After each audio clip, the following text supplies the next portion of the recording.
Well, hello everybody, and welcome to yet another edition of the Inworld Review, coming to you live from Chilbo in Second Life, and as part of the Metaverse Week in Review, which you can see every Sunday from around noon, streaming on live stream. What is it today, I ask? It's the 4th of August. Would you believe it? We're in that lazy month again. Here in the Northern Hemisphere, of course, it's very popular as a holiday month, so things quieten down slightly, as indeed we have this week. If you were watching us last week, you know we concluded the Virtual World's Practices in Education broadcast, and we've been taking it a bit easy since then. There are lots of exciting things coming up, and we'll be hearing about those a little bit this week, but also next week. I'll tell you in advance that this show next week will have a very strong open sim focus, and we will have a panel of guests here that literally to die for if what I gather's coming together is coming together. So do join us then. As for this week, earlier today, or yesterday or tomorrow, depending on your time zone, the University of Western Australia announced the winners of the Reflections contest. It was a machinima contest. It's also a 3D art contest. And the winners were announced this morning. And shortly, after Tara, we'll be giving you the announcements of the winners, if you don't know them already, and hearing a little bit about that event. So stay tuned for that.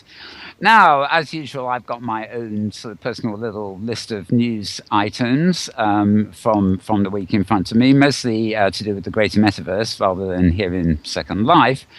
And I'll just tell you what they are. Kitely, who recently introduced a marketplace, have updated it during the week with what they describe as an update and other improvements. Kitely actually offers you a marketplace where you can download items, not only using Kitely, but I think use in a number of other OpenSim environments, if not Second Life. Here in London, quite interestingly enough, I was in touch some years ago quite a lot with a chap from the Royal Geographical Society here who had installations in Second Life, but they also work in a lot of virtual environments. And they have announced a conference, basically, Future Cities and Digital Technologies Conference. And it's absolutely free. And it's here in London on September the 27th. Now, I don't know whether there's a virtual component, but certainly if you're in London and are interested in that, probably the best place to check is to go to digitalurban.com. That's all one word, digitalurban.com. The blog there can probably tell you. So that could be exciting indeed. Lots of news about virtual reality schools applying for charters and things like that. It's always good to see the education endlessly moving in, sometimes to Second Life, sometimes to OpenSim, sometimes to both. And of course, on the heels of the Best Practices Conference, all good to see. What else have we got? We've got various replays online, by the way. You can find at YouTube of all the events that did happen at the Virtual World's Best Practices Conference. I think we got about 14 or 15 sessions, including the opening and closing, online there. Right. Interesting side tech here. A company called Atlas Virtual Reality. Atlas is in Charles Atlas, or the thing you look at maps on. They have created, Atlas Virtual Reality turns any room into a holodeck you can run around in. Now, this isn't strictly a virtual world. I think the idea is that you can use this service as if you were wearing a helmet. And you can basically create things in a virtual environment in your real space, and it's got all the technology that you can put around in the room to create all the virtual layer, as it were. So it has its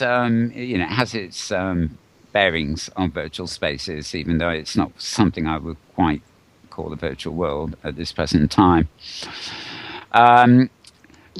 Big updates from OpenSim. You can find that at Justin CC's blog, opensimulator.org. And there'll be much more, as I told you, about that next week. Let me see. I thought I had more than this, but maybe I haven't, or maybe I just need to scroll a bit further. A company called Designing Digitally, which I believe is Andrew Hughes, have been recognised for training simulations. I don't know whether that's an award or whatever. That's courtesy of Hypergrid Business. And, very interesting. Oculus Rift, that's the helmet thing I was trying to remember the name of. And together with, I think it's a gaming console thing, not a console station, but like a advanced joystick called the Razer Hydra. Apparently both the Oculus Rift and Razer Hydra are going to be integrated into Reaction Grid's Jive platform, which of course is a Unity 3D environment. And very shortly, that's a post from Reaction Grid. And yes. OSCC 2013. This is actually the conference that's happening in September, the Open Simulator sort of community and developer conference. This will come heavily into our conversation next week. But if you go to metaverseinc.com and look for a blog, you will see one called OSCC 2013, Why You Should Care and How You Can Help. And the essence of this is that if you've been on OpenSim, it doesn't matter what client you're on as long as you're on the Hypergrid, they've been running some load tests, basically, to check out fitness for accommodating large numbers of avatars expected at the conference. So we'll have more next week, but if you are interested in looking that up, you may well be able to help them out by helping with some of the load testing. It basically means logging in to Open Simulator, give or take a given time, and hypergridding over to the sim they give you and seeing if it can handle the stress of your avatar and 200 others, kind of thing. So good stuff there. If you can help them out, please do. I know very little about this, but I found a post during the week advertising something called VirtualCon 2013. And again, something due for later in the year. It's not quite. I have very little information on it, so including the fact I can't work out whether they're trying to do a real world thing somewhere or whether it is yet another online conference. And I suspect this one is more Second Life focused rather than OpenSim. But I'll let you know on that as soon as we find it. And checking out, I haven't got any other repeats here. No. 3D simulation helps surgeons train more efficiently. Well, we know that. It's like training airline pilots, isn't it, Ham? Get very efficient with simulations. Anyway, as you gather, Ham's one of our guests here today, so I'll introduce him in a minute. In the meantime, before we go any further and I bring all the guests in, I think it's time to hand over to my partner Tara Yates, who's sitting right next to me, for her roundup of the week. So over to you, Tara. Well, greetings, everyone. Thank you, Mal. Greetings from the Pacific Northwest, where after a couple, we actually had a sprinkle. Don't tell anyone because we went over a month without any rain at all. So I actually was rather pleased to hear a little sprinkle. It didn't last long. It didn't do much except settle some dust in the air, but hey, it counts. Anyhow, lots of interesting little items. And behind me, perhaps Petlove can scan out a little bit, is perhaps the big news this week, and that is Flat Rodvik. Flat Rodvik is a new meme launched by Strawberry Singh, and has been picked up by the fashionista community.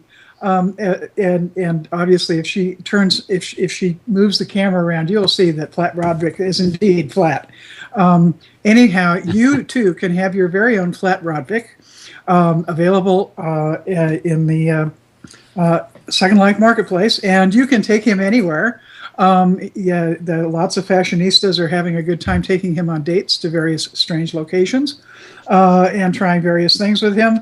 And posting their results at on Strawberry's blog as links or whatever. And even Rod responded on there, commenting that he suspects that the flat me is a far more interesting date than the real me. Anyhow, I figured that the Flat Rod Vic had to show up for the show today, and so there he is. Also, in my entire stumbled on while I was tracking down, looking at various Flat Rod Vic pictures this morning, Leondra Larson has crafted another. This is another freebie you can get in the marketplace, necklace.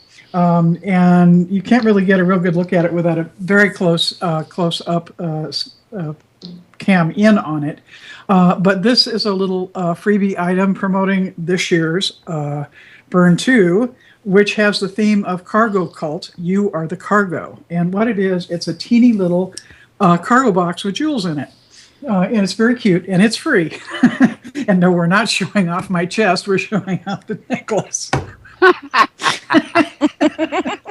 There are certain disadvantages to seeing the camera, what the camera is doing on the show while you're talking. All right. Anyway. All right. Next item. Speaking of avatars, for those of you who want to do a slightly different spin on the, that we always have this RL Second Life virtual reality kind of mishmash thing we talk about. Well, you can now have a 360-degree 3D printed statuette of yourself done for a mere $300, and they're amazing. There's an outfit. This is a small company in Hamburg, Germany, called Twinkind. Using the latest 360-degree scanning and 3D printing technologies, will turn you, your loved ones, or your pets into marvelously detailed little statues, and they are amazing. I've seen pictures of these things, and they're stunning. It might seem a bit gimmicky, but the final figurines can range in size from roughly 6 inches tall to around 13 inches tall. A 6-inch tall one is about $300, which isn't much. That's not a bad price. And they're realistic down to poses and facial expressions, down to hairstyles and folds in the clothes, all in full faithful color. If you want to see them in more detail and see the pictures and maybe book a trip to Hamburg, that's the only place they're doing them, and you have to go in person to be scanned. It's www.twinkind.com, and it's just fun to see what they're doing, just because of the amount of detail. It's almost uncanny valley stuff, to see these little statuettes that they're producing. And while we're on the subject of such things, most of you will probably recall that the movie Avatar, which was around about 2 years ago, that they really hoped would win Best Picture. And they have announced plans to make not 2, but 3 sequels to the movie.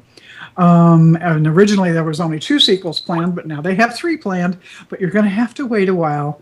The first sequel will be released in 2017, and then the 2 following that in 2018 and 2019. So that's just a few years off. But don't put those blue cat ears away yet.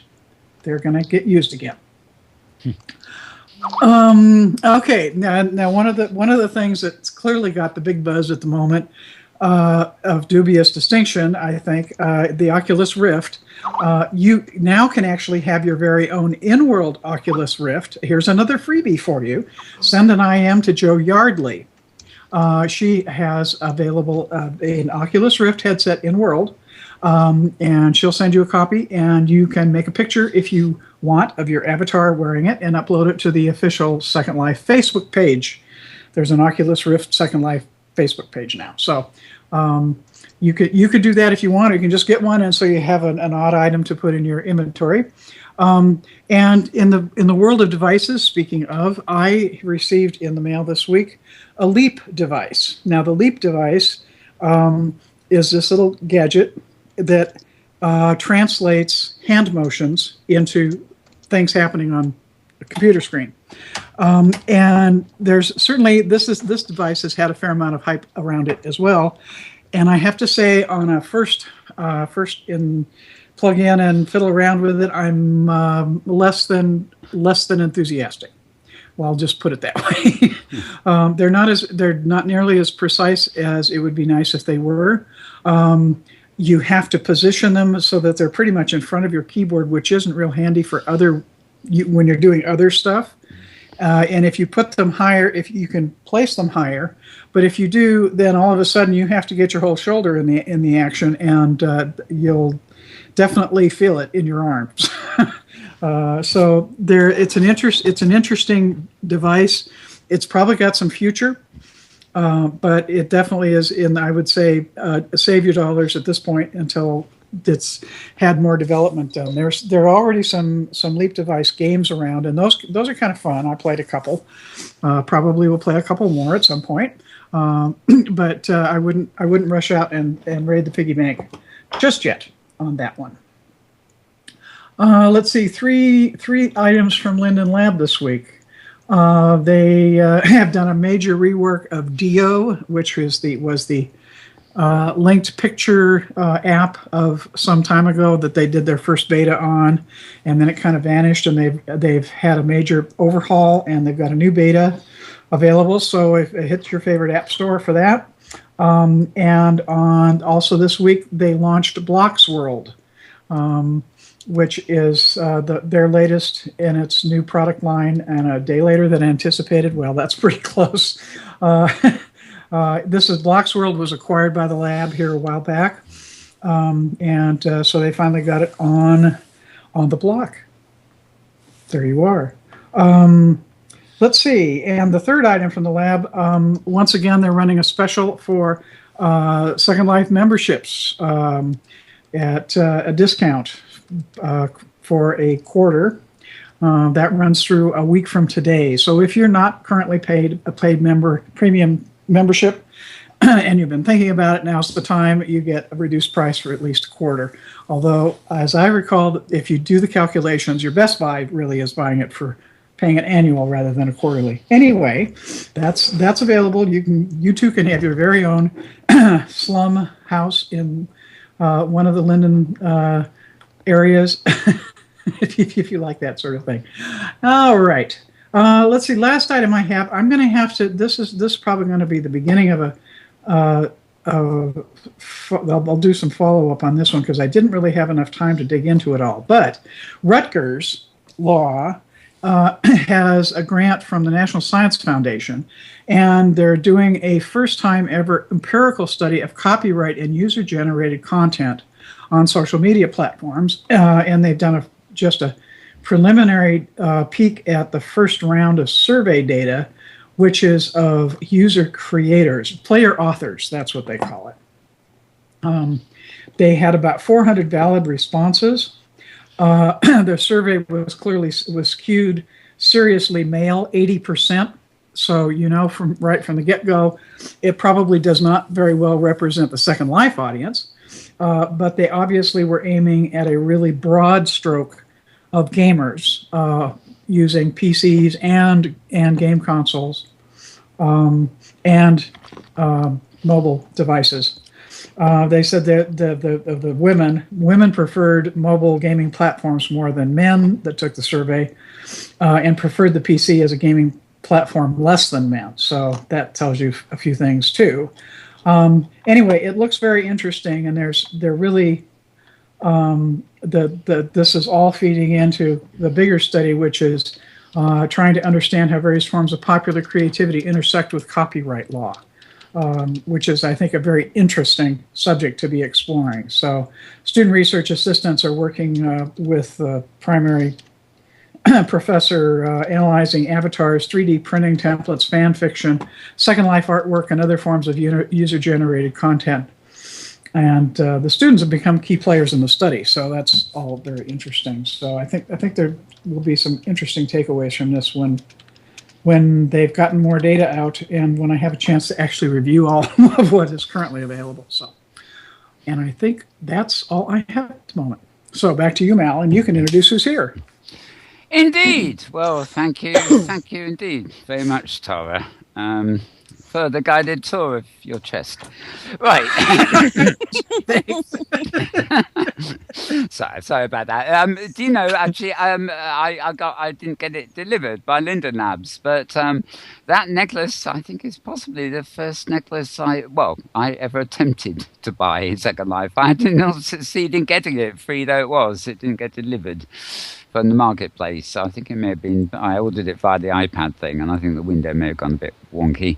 But yes, that is a wonderful necklace. It's just very different. I sort of thought, well, if I'm ever going to wear a necklace, I'd rather like wearing that thing. It's there's a lot of detail in that little cube, basically. So yeah, it's got little radioactive warning symbols on it or something on the box itself. Yeah. Yeah, it's got little warning devices. And I must say, I was rather surprised when I stepped up onto the stage and saw Robert Linden there, but of course, we know what the story is on that one. It's interesting. Strawberry Singh does all these memes that, I follow the fashion blogs, so I rarely have anything there that I tweet. There tend to be shop ads and things by and large, but she has a new sort of meme every week, and all the fashionistas seem to go haywire making pictures of themselves or doing whatever they want to do with the meme. And I noticed this. This seems to have been one of the most popular ones. That it obviously shows that even fashionistas know who the CEO of Linden Labs is. But I was fairly disappointed because a few people really did use the excuse to be rather rude about Rod, not taking it in quite the fun way it's intended. And I was very disappointed by some of the blogs I read this week who really should have known better and were rather juvenile about it. But anyway, we won't go there. It's good to see Rob on the stage. Rod! Rob, indeed. It's good to see Roderick on the stage here. Welcome, Roderick. If you are listening in through the back channels, good to see you. Maybe we'll get you in the Avatar Flesh world these days. Anyway, talking of the Avatar Flesh, I do have a bundle of them here, so to speak. So I'm going to introduce them now and then go into sort of general conversation as we go. Now, I'm going to start off with two good old friends of the channel, both of which we haven't seen for a while. First of all, we've got it's a welcome back for Ham Rambler, Mayor of Dublin. Hi, Ham.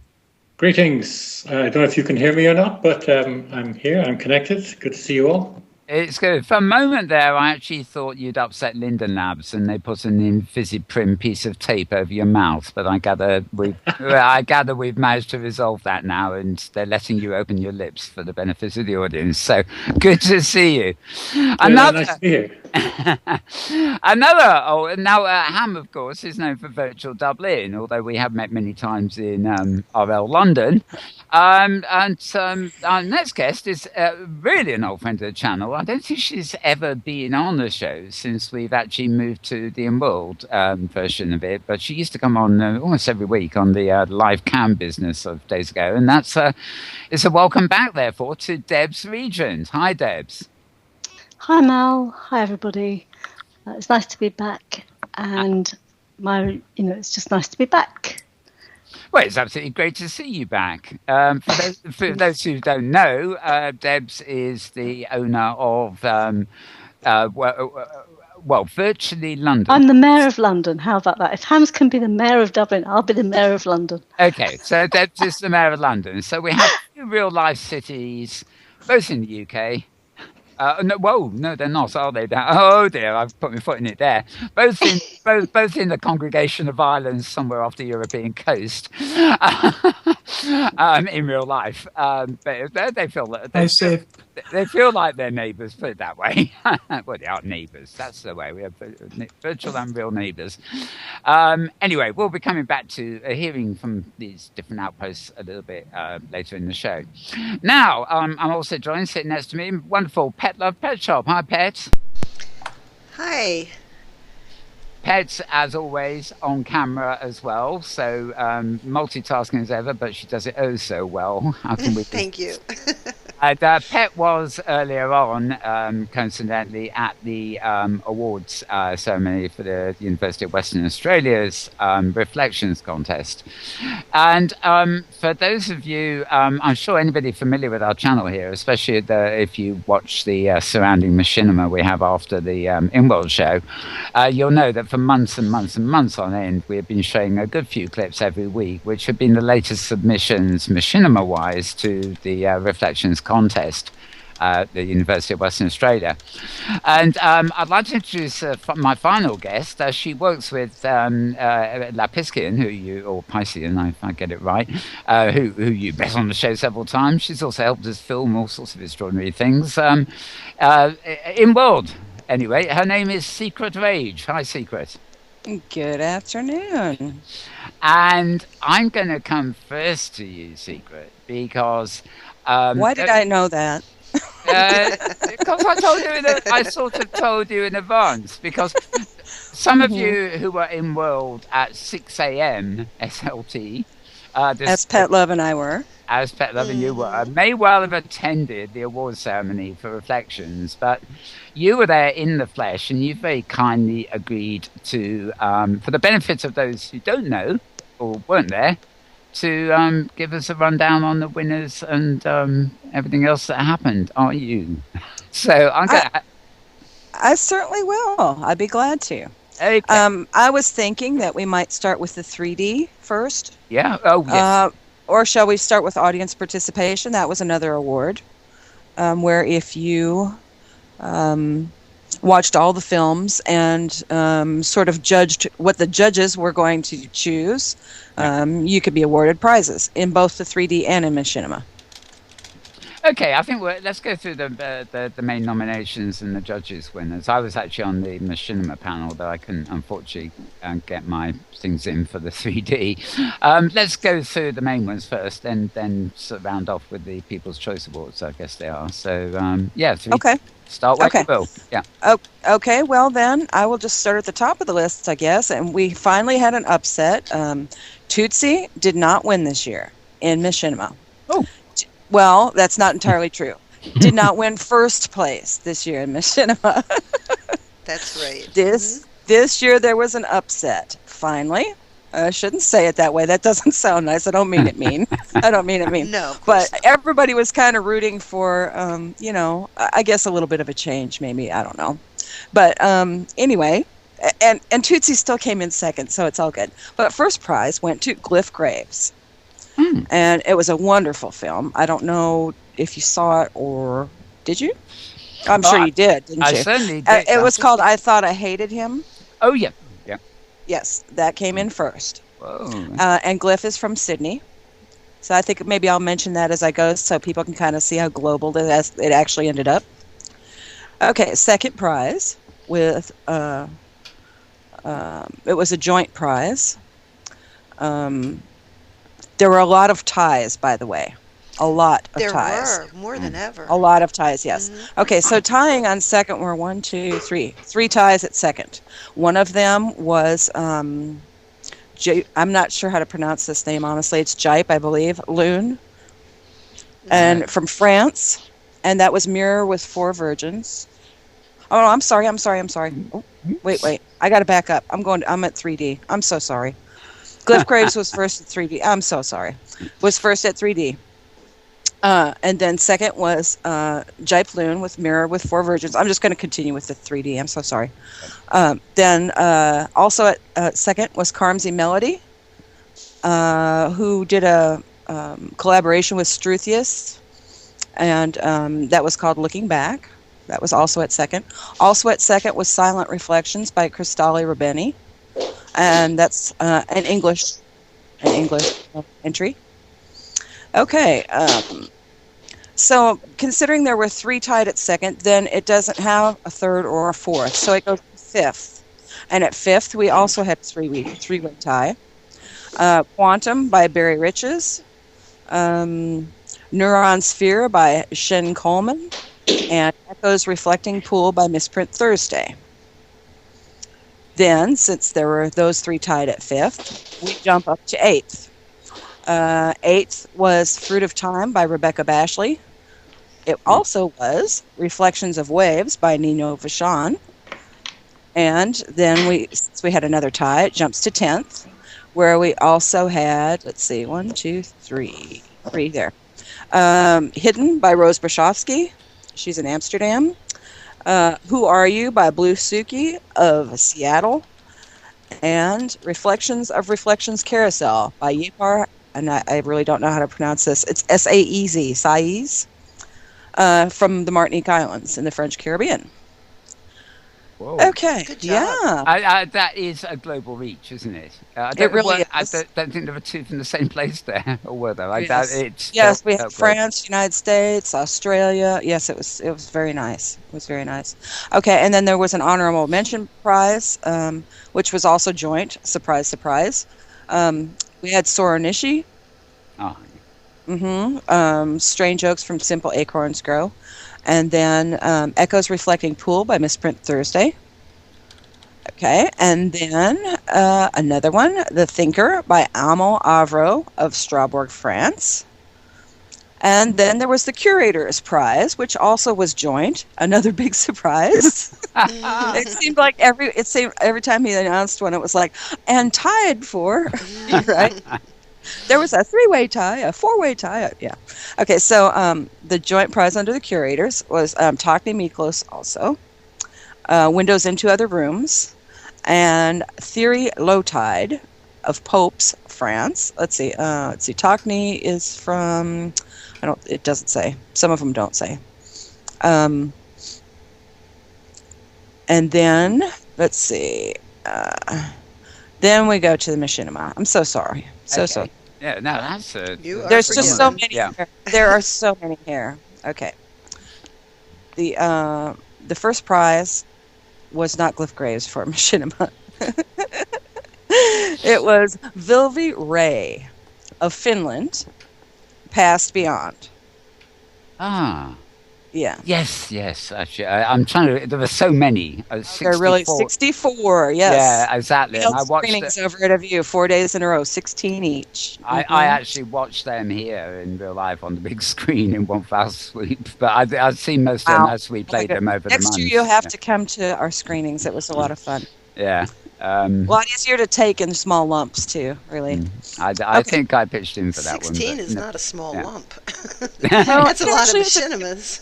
Well, it is, but it averaged out to around an hour a day, and we did it 4 days. That's so not bad. It worked You're out right. nice. No, it was nice. Okay, so that was first prize. Second prize was Narcissus by Tutsi Navartha. Okay, so I really wasn't wrong about him getting second.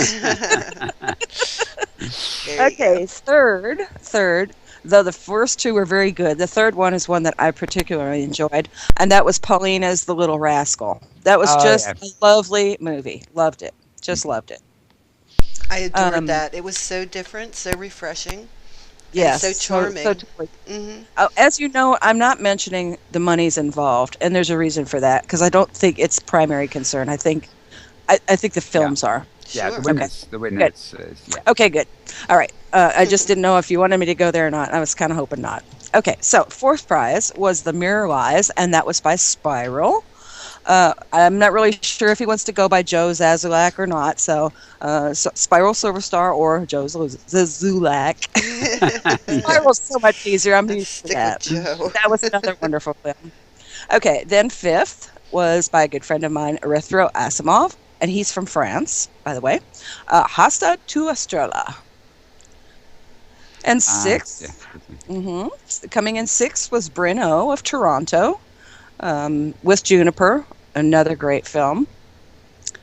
Then seventh was another. These are all just, I could see why they all won. They're just great.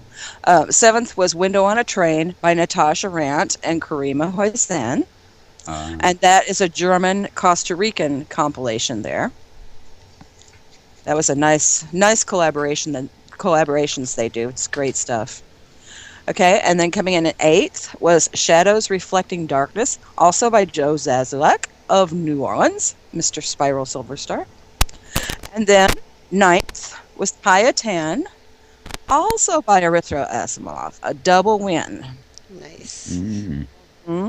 He was thrilled. Also at ninth, this was another tie here, was Stolen Reflections by Brakio Eber of South Africa. Another great film. 10th was Miss Hypatia Pickens for Cloud. Yay. Yes. Yesterday was her birthday, so that made her pretty happy. Oh, that's nice. Yeah. Added touch. And then, let's see, there was a special prize awarded by the University of Western Australia, the one that they felt mirrored most their theme. And they chose Reflections of a Life by Devi Sky from Northridge. I'm not really sure what state. It's in the United States, it says. Is that what Arizona, maybe? I don't know. I know there's a Northridge near Denver, so I'm not really sure. And there's a Northridge near, it's part of Los Angeles. And Tennessee, I think, too. Oh well. Anyway, USA. Yes. and then there was a centenary prize. This one was for Drawing Outside the Lines by Chick Aon, and she's in Oregon. And then the honorable mention was, let's see, Reflections, 100 Years of Passion by Winchell Here of San Francisco. Like I said, there were audience participation prizes, first through fifth, and I don't think anybody doubly won. Let me go. I'll just read through them really quickly. First in the 3D was Gazelle 89G. Second, Michelle Britz. Third, Kara Trapdoor. Fourth, Temi Sirbu. And fifth, I have no idea how to pronounce this, Queoy. I don't know. I'm tossing my hands in the air on that one. Koi. Koi. I don't know. And they had to choose. They had to choose winners in an order as close to the judges' choices, right? Right. Right.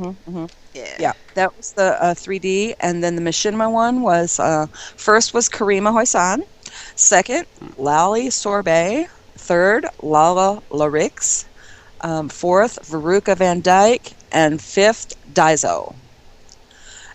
Something that really bears mentioning. I gave you that link, Pet. Oh yeah, for Freewee's catalog. I don't know if you can flash that or you can't. I have no idea, but at some point during the show we can. We have Lapiskin in the channel chat actually, so he's directing us to http://avtv.com/category/UWA-machinima UWA. And if you go there, you can see the whole playlist basically.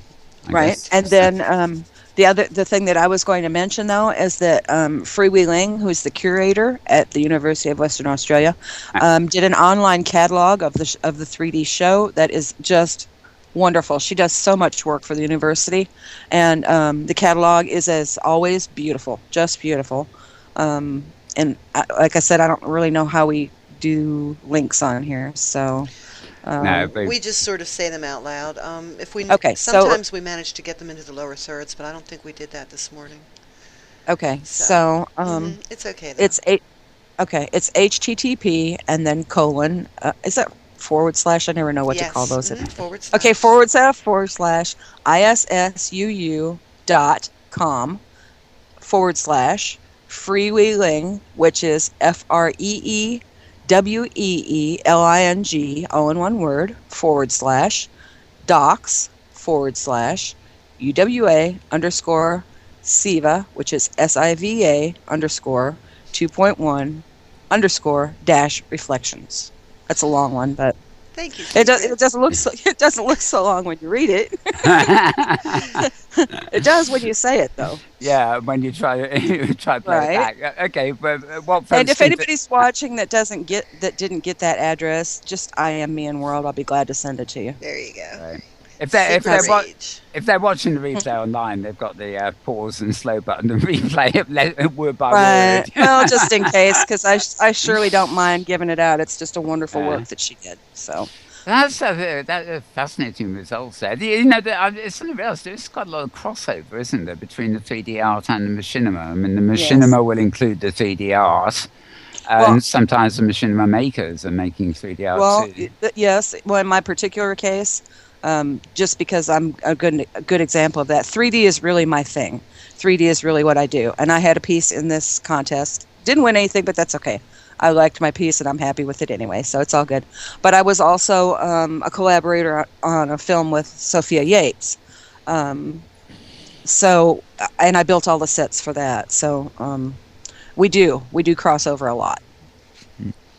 It's a lot of fun. Big fun. Tell me, did JJ announce the next one already, or is he taking a quick break? No, he did not. He did not. Normally they kind of do. Yes, but I wondered about that. So, yeah. He might have wanted to get out of Dodge. Yeah. Check the budgets as well after all that. Yeah, they're wonderful. They're so generous with their prizes. They encourage so much art and creativity in Second Life. Okay. There aren't enough words, to... Okay, Lepaisian's pasting that into live stream. So that address that I just gave, he just messaged me. So it's in live stream now. Right, okay. Yeah. So anybody watching live on... Way to go, boss. Can see it all. If you put it in Skype, I can put it on a lower third here for a few minutes. Okay. Actually, I could probably do. I could paste it that way as well. I think. Okay. If I, hang on a second, I've got it. Right in my. Nah, it's not working. Hang on, I've got the wrong. I've got my laptop open, which doesn't help. Right. Here it is. Coming in. There we go. Incoming. Did you get it? Yep. Thank you. Yeah. Here too. You're welcome. No, okay. Well, that is certainly great news. So the University of Western Australia does a wonderful job with these things, and it's very interesting because the quality usually of most of the entries is huge. Even the one that comes last, if there is such a thing, is usually pretty darn good. Yes, there's no losers. There's no losers. Yeah, it's one of these odd things where we've been showing them on the channel here for months. And when the competition is announced, you wait a couple of weeks and a couple trickle in. And then a couple more a couple of weeks later. Then there's at least a couple a week. And then there's about 3 a week. Then there's about 4 a week. And then, on the last week. Yes, they trickle in. On the last week, the last 50 avalanche or something come in at once. Yes. But it does make for an exciting thing, not just the competition and the theme, but also watching that acceleration of people coming in at the last minute. And well, it's panic. Yeah. Oh, it's am I panic. going to enter or not? Well, you know what? The thing is that I think, I don't know about across the board, but I think this is true, that people who do art are, I hate to say the word perfectionists, because that brings to mind a whole other thing, but I think they really are. We're very fuss budgety, and we really want things to be right. And sometimes that means going all the way up to the final day, that you can enter something because you're just not sure it's perfect. I know that feeling. You just want to tweak it and tweak it and tweak it, and in fact, nothing gets. You end up tweaking it forever, and it doesn't get entered. But you have to choose a point. But yes, I also suspect, knowing the artistic temperament here, is that while you're filming the thing and storyboarding it, compiling it, and everything else, the excitement's there, and you're spot on with it. And then you tend to think, well, I'll just let it settle for a while, then I'll do the editing. And then you turn around 2 weeks later, I haven't started editing yet. 4 weeks later, actually, I really better get on with that, hadn't I? Some people think they work best under pressure, and they leave it till the last minute. And, some people do, though, really. In Sophia's, in my case, I really need a new video card. That's really the bottom line. I really do. So I wasn't going to enter a film, even though I had what I thought was a good idea for a film. I wasn't going to be doing one because I didn't want to do one that was not going to be quality, And so Sophia and I talked about it, and I had all these ideas for sets in my head and everything. And so she very generously offered to throw in with me, which was great, and I appreciate it so much. She's very, very good at what she does. Yeah, she's awesome. And we had a lot of fun doing it. But to be quite honest, we did our film very fast. I had the sets already done, and when we went to filming it and editing it and whatnot, I think it was just like a couple of days. Oh, that's awesome. So, yeah. Excellent. Well, on behalf of me, congratulations there to a lot of, especially the machinima ones there. A lot of those names are familiar. Yes. There was a lot of new ones, though, too, really. There was in both 3D and machinima, there were a lot of people that we had never seen before, that I never had. I've been participating at UWA for quite some time now, so no, very that's nice. true. I was actually referring to the names of the machinima films themselves, which have become overly familiar by this time. Right. So I'm certainly impressed by the winners there. I think they're, from my memory of the ones I was watching, I don't know whether those were my choices, but they were very close to. They were certainly all high on my list. So congratulations to all, and also all of the entries. I don't think there was anything you'd call really duff anywhere there. It was a really impressive selection, and I think it took me about 6 hours of runtime on them all, actually. But it was certainly a worthy contest and worthy submissions and everything else. And it's only a shame I don't seem to get enough time in World to go places and actually get a thorough look around the 3D art. But it will be there for a while, I guess, so I may make it. It's worth a trip. Yeah. Yeah, I've done it most of the previous ones, but there was too many things going on this year to manage it, and it's quite a long task. You've got to linger in there and examine things quite a lot. So it's amazing how busy we get, isn't it? It is, yeah. It's appalling how busy we get. Where does it go? Mind you, when it doesn't get busy, I turn around and say, "Now, what have I got to do? I'm bored. I can't think of anything." Rare as this is, it does happen now and again. So let me bring in our other guests here. Welcome, as I said earlier, to both Debs Regent and Rambler. Let's just tackle, before we go into your own particular things, are you machinima fans? Do you get to see a lot of machinima or art exhibits, Debs? Me? Yes, I do. I love machinima. I actually make a few myself as well, but mine are nowhere arty. I try to make little comedy things with my machinima, and I just love to see all the creative stuff people do, and the stories that people can create. It's so evocative. It's just wonderful when I watch them, and especially on your program, because it gives me an opportunity to see an awful lot, especially of machinima that I wouldn't get to see, otherwise. So, thank you for your program. Oh, thank you for watching. Oh, we got a listener, a viewer. I mean, no, it's funny actually. While we got on live with like this show, we usually have quite a few viewers, and there's a few of them logged off live art, and to me, I just sort of sit down running the rest of the playlist on the channel, and somewhere, after this show, it's almost chill out because I can just sit there programming the playlist to run, and it's just collecting these things throughout the week, just being able to put all the best together, and it's wonderful. Oh, I've got a sound effect in the background here. Where's the sound effect coming from? It's a fun show. Oh yeah. I'm just wondering where it was coming from. Is all. I better shut up. They're only doing it because I'm getting bored, and they're mixing in some sounds to this. Ham, how about you? You a machinima fan? I'd love to say I was, but I'm not really. Oh. Well, it's not so much that I don't. Honesty is the best policy. Enjoy cinema. It's actually just finding some time in my busy life to go and sit and watch some of them. To be honest, and it's probably something I know I should do because the overall topic of how we take this whole Second Life thing and virtual world things out to people who don't get it. And I have to admit that machinima is probably one of the better tools for that, because if you give somebody a video to look at and you say that's amazing, and then you say, well, that was all done in a virtual world, and so on and so on. It will just give them something to attach to when it comes to thinking about the virtual worlds and so on. But really, being honest, I mean, I jumped in tonight. Just for anybody who is listening, beyond that, it's 2:12 a.m. on my clock here. On this side of the world, so I didn't really come in prepared. I just was a spur of the moment. I saw the invite and I jumped in quickly, and here I am. And we're glad you did. Can I ask a question, Ham? Yes. By all means, of course, yes. When are you going to get virtual Kazakhstan into Second Life? Oh, never. No, there's nothing I've seen yet in Kazakhstan that would inspire me to start to by force recreate downtown Almaty. How can I tell you this? It's not that long ago. It was part of the Soviet Union, so all of the sort of the buildings such that they apart from the newer ones and the old historic ones, but all the buildings here are Russian build, which means they're all sort of crumbling around the edges. And I'm living in one now, so I can guarantee during the course of the day the water will go off, or the electricity will go off, or sometimes they'll both go off together.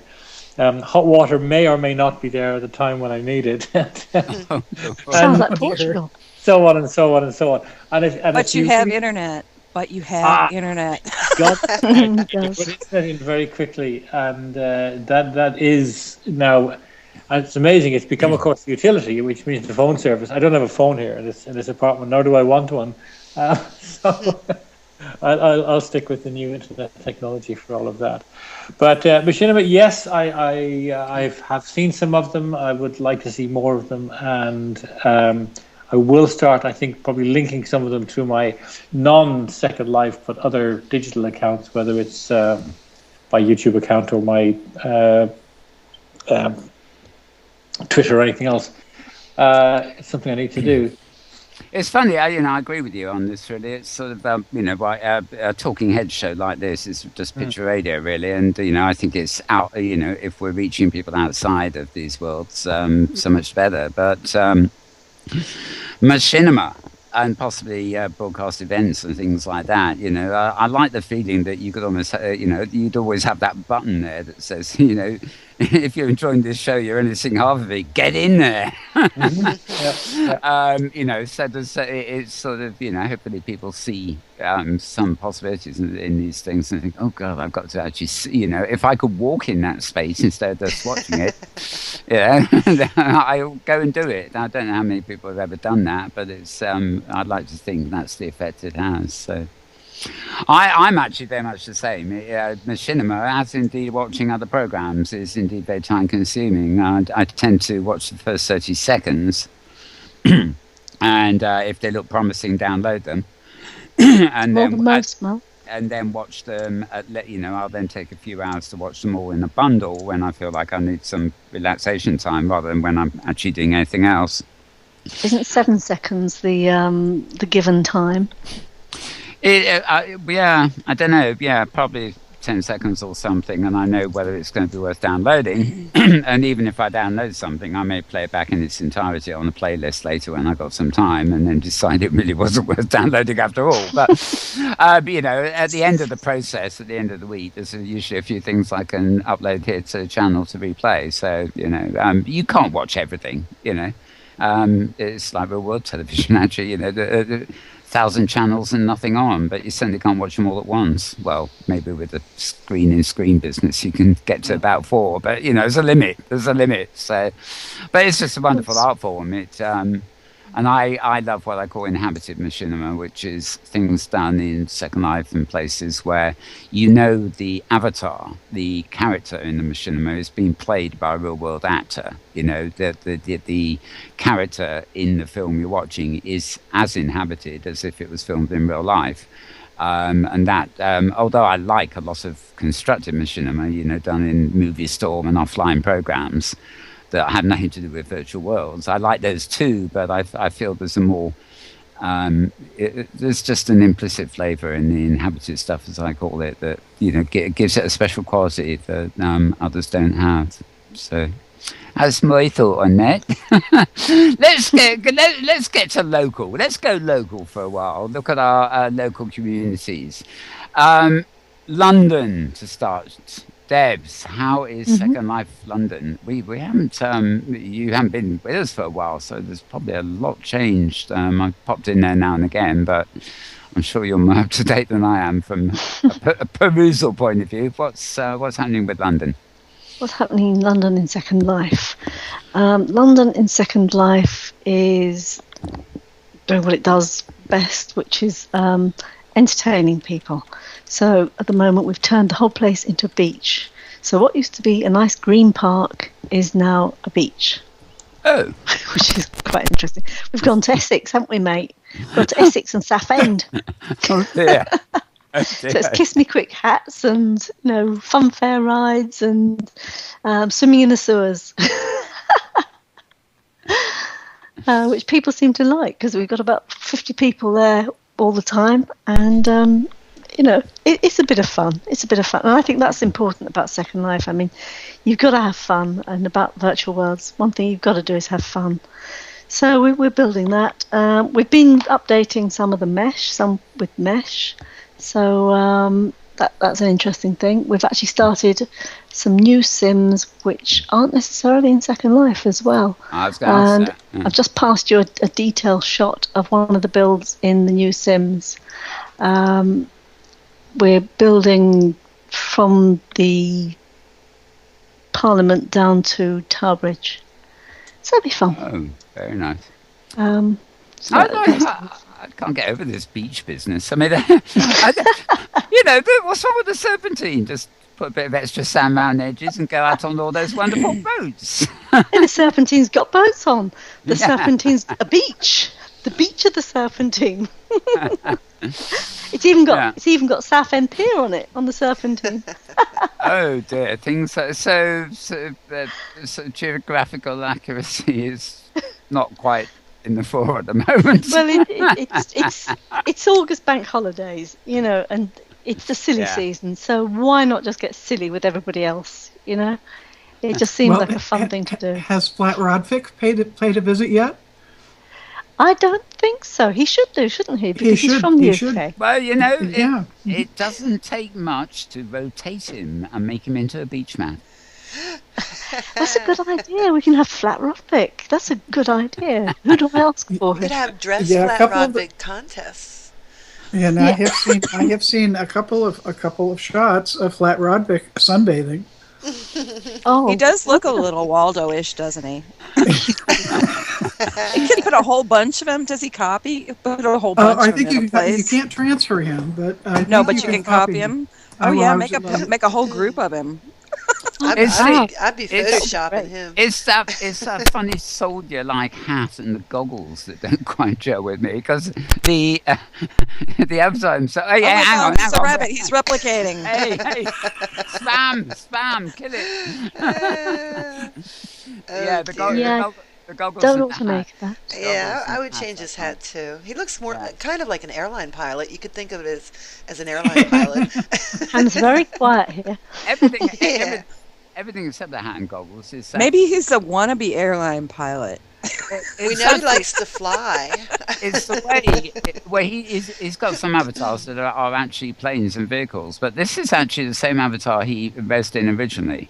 So he's only added to this the goggles and the hat. Interesting. Can we make him into a paper airplane? He probably, actually, I have a suspicion he's the kind of guy who probably has about 1,000 dolls for different purposes and probably really enjoys logging in, but doesn't want to let anybody know. I was actually, a few weeks ago, we showed, it was during... Are you sure that's not you, Mel? You know what? I was just thinking the very same thing. I swear to God. We showed, showed the clip of Philip Rosedale, who turned up at Burn on the player at Burn 2, rather than the Second Life birthday build itself. And he actually appeared as an avatar called Philip Rosedale and was much more impressive than the various incarnations of Philip Linden, including his makeover, which I think was not really much of a makeover at all. But his Philip Rosedale avatar actually looks kind of nice. So I'm sure Rob Vick has got more guises than the one behind us. But okay, let's hop over to Dublin then. So I take it that despite being some 1,000 miles away, you're still in virtual Dublin, Ham. Of course, yes, absolutely. And I still try and, depending on my flying program, I try to get in a DJ at least once a week or thereabouts. We were lucky enough recently to get one of the main Irish newspapers come and did a follow-up story. They did one probably about 5 years ago, actually. And the journalist contacted me again saying, "Well, I'd like to do a follow-up and have a look at it and see how it's going." And so he came in and he did a color piece in a weekend supplement, which we've put a copy of up in the bar for people to read. Oh, that's and nice. And it's literally called "Where Everybody Knows Your Virtual Name." Now, as always, he used an awful lot of what I would call journalist license, where I tell him the story about numbers, and he takes the numbers that look good in terms of. So when I was giving him traffic numbers, he decided to sort of blend that into sort of real, genuine, up to 1,000 people a day kind of thing. Which I said, well, yeah, I think we'd stretch to get 1,000 in there, but. I'm not all at the same time. What was nice about it was he did a couple of paragraphs which basically was a brief history of Second Life, because obviously there will be a lot of people out there who don't know much about it, and this was going to feature in a major Irish newspaper in their weekend colour supplement. So he did a very good précis about the whole thing, the ups and the downs, and. He actually then contacted some of my regulars, including one guy who is from Dublin in real life, who goes by the name of Mash Rhodes in Second Life, and he's become a very accomplished singer and performer through Second Life. I mean, when he started off, he couldn't play in front of anybody but his family, and in the course of coming in and learning his craft in the Blarneystone and on other venues. He got to sort of tour the States visiting Second Life musicians and performed at the San Francisco SLCC. And the journalist took him as a really good example of how you can do something really good through Second Life. So we've quite enjoyed that. There's still stuff going on. I mean, in terms of beaches, we actually had one over on our fake Shamrock Island. I don't know. I don't know, actually. It's very interesting. I don't know how many of you have seen that video that it started that whole Shamrock Island thing. If you haven't seen it, it really is still worth. It's still up on YouTube. Dublin Coastal Development, and it was a fake video put together for an online real estate company who were trying to get lots of hits, and they really did get lots of hits, because when the video went viral, at the same time the guys were posting fake planning application notices down in the area. So it at one stage, I think it was actually raised in the Irish Parliament as who was this company who were going to devastate Dublin Bay by building a fake island out there shaped like a shamrock. So that's great. Basically, the video is still up there. It's still up on YouTube. Just go to YouTube and do Dublin Coastal Development and have a look at it. And then you can visit the Second Life version, which is still there. And still has, you ready for this? The world's only giraffe-only zoo. Now, they actually mentioned that. They mentioned that in the video, and people still didn't twig the whole thing was fake. So we still have the giraffe-only zoo out there. Another thing's going on in Dublin. Really, it's pretty much just keep rolling on the same. We're still getting, we're still dealing a lot with, and encouraging a lot with newcomers. We always show up on the Second Life What's Going On Now page when you first log in. And Dublin, for whatever reason, or the Blarneystone has always been is regularly tagged up there as one of the best places to chat. For some reason. Yeah, it is, isn't it? It's very good. So it's well done. So I mean, in terms of development, I'm not really doing much with the Dublin Sims. I am involved with. We did some work for a university in New Zealand, and a guy who actually took my business model and published a business paper on it for universities, and now they're running courses on that. And when they do run the courses, no matter where they are in the world, they tend to want to come in and do some of the coursework in the sim. So every now and then we'll have 20 or 30 newbies wandering around trying to find my office and trying to find the Second Life office and trying to understand the marketing, how we get people in there, how we keep them, how the shops work, this kind of stuff. And they're coming together as a group with a university in Saudi Arabia and a university in Singapore. And I'm talking to them about building their campus for them. So they can bring all these students together in one place for courses and learning and stuff like that. In Second Life, this is. Yes, yeah, in Second Life, or on some other platform, depending on that what they've kept. I mean, I have suggested that OpenSim might be better for them, but they've always come back and said, yeah, but then we missed the social element, and the social element of exploring the whole background in the virtual world, and the cities and stuff is an important part of what they're trying to do. So we'll see how that goes. And apart from that, it's just more of the same. Coming up in a couple of weeks' time, I'm going to be hosting a party in the Blarney Stone to celebrate 8 years of the Blarney Stone. Wow. The Blarney Stone was open, first of all, on the mainland. So I know exactly when that happened because I've got all the stuff in my inventory. Dated to reflect that. So we're going to celebrate 8 years of the Blarney Stone. Then next year we'll do the 8 years of Dublin and roll it on from there. An excuse for a party. We don't need much, but anyway. Yeah, exactly. Party every night of the week. That must be a bit bigger. Yeah. It's Sunday. That's a reason. Yes, exactly. Yeah. Right. Which reminded Debs, I noticed, I was going to come to this anyway, but I was getting messages and I am here, oddly enough. I was going to ask you, Debs, about OpenSim. But next week, our focus on the show here will be principally OpenSim. We'll have a bit of the other two, but you are developing something in OpenSim, are you? And you say something? Developing something in OpenSim. Yes, we are. It's obviously under wraps at the moment. I mean, that picture I just gave you, I'm going to give it to Tara because she'll think I've leave you out. I'll pop it to Ham as well. Oh, go on, I'll give it to everybody. There you go. Yeah, I got the one. Oh, goodness. We won't tell anybody. I've just given you, that's it. I've just given you detail of some of the detail. Now, if we were to build that in Second Life, that particular thing, that would be around about 15,000 prims. So you can see why we can't do it in Second Life, which is a great shame. And I absolutely agree with Ham that the one thing about Second Life is the social side of things. Oh, yeah. So it's really, really important that, Are you building on OpenSim? Will it be hypergrid enabled so you can get... It's hypergrid enabled, yes. Okay, we're not building a platform. I have no intention of building a platform. I have no desire to have a flat platform. Let all the other people do platforms. We don't want to know. It's not what I'm about. Yeah. I just want to do a little bit of London. Yeah.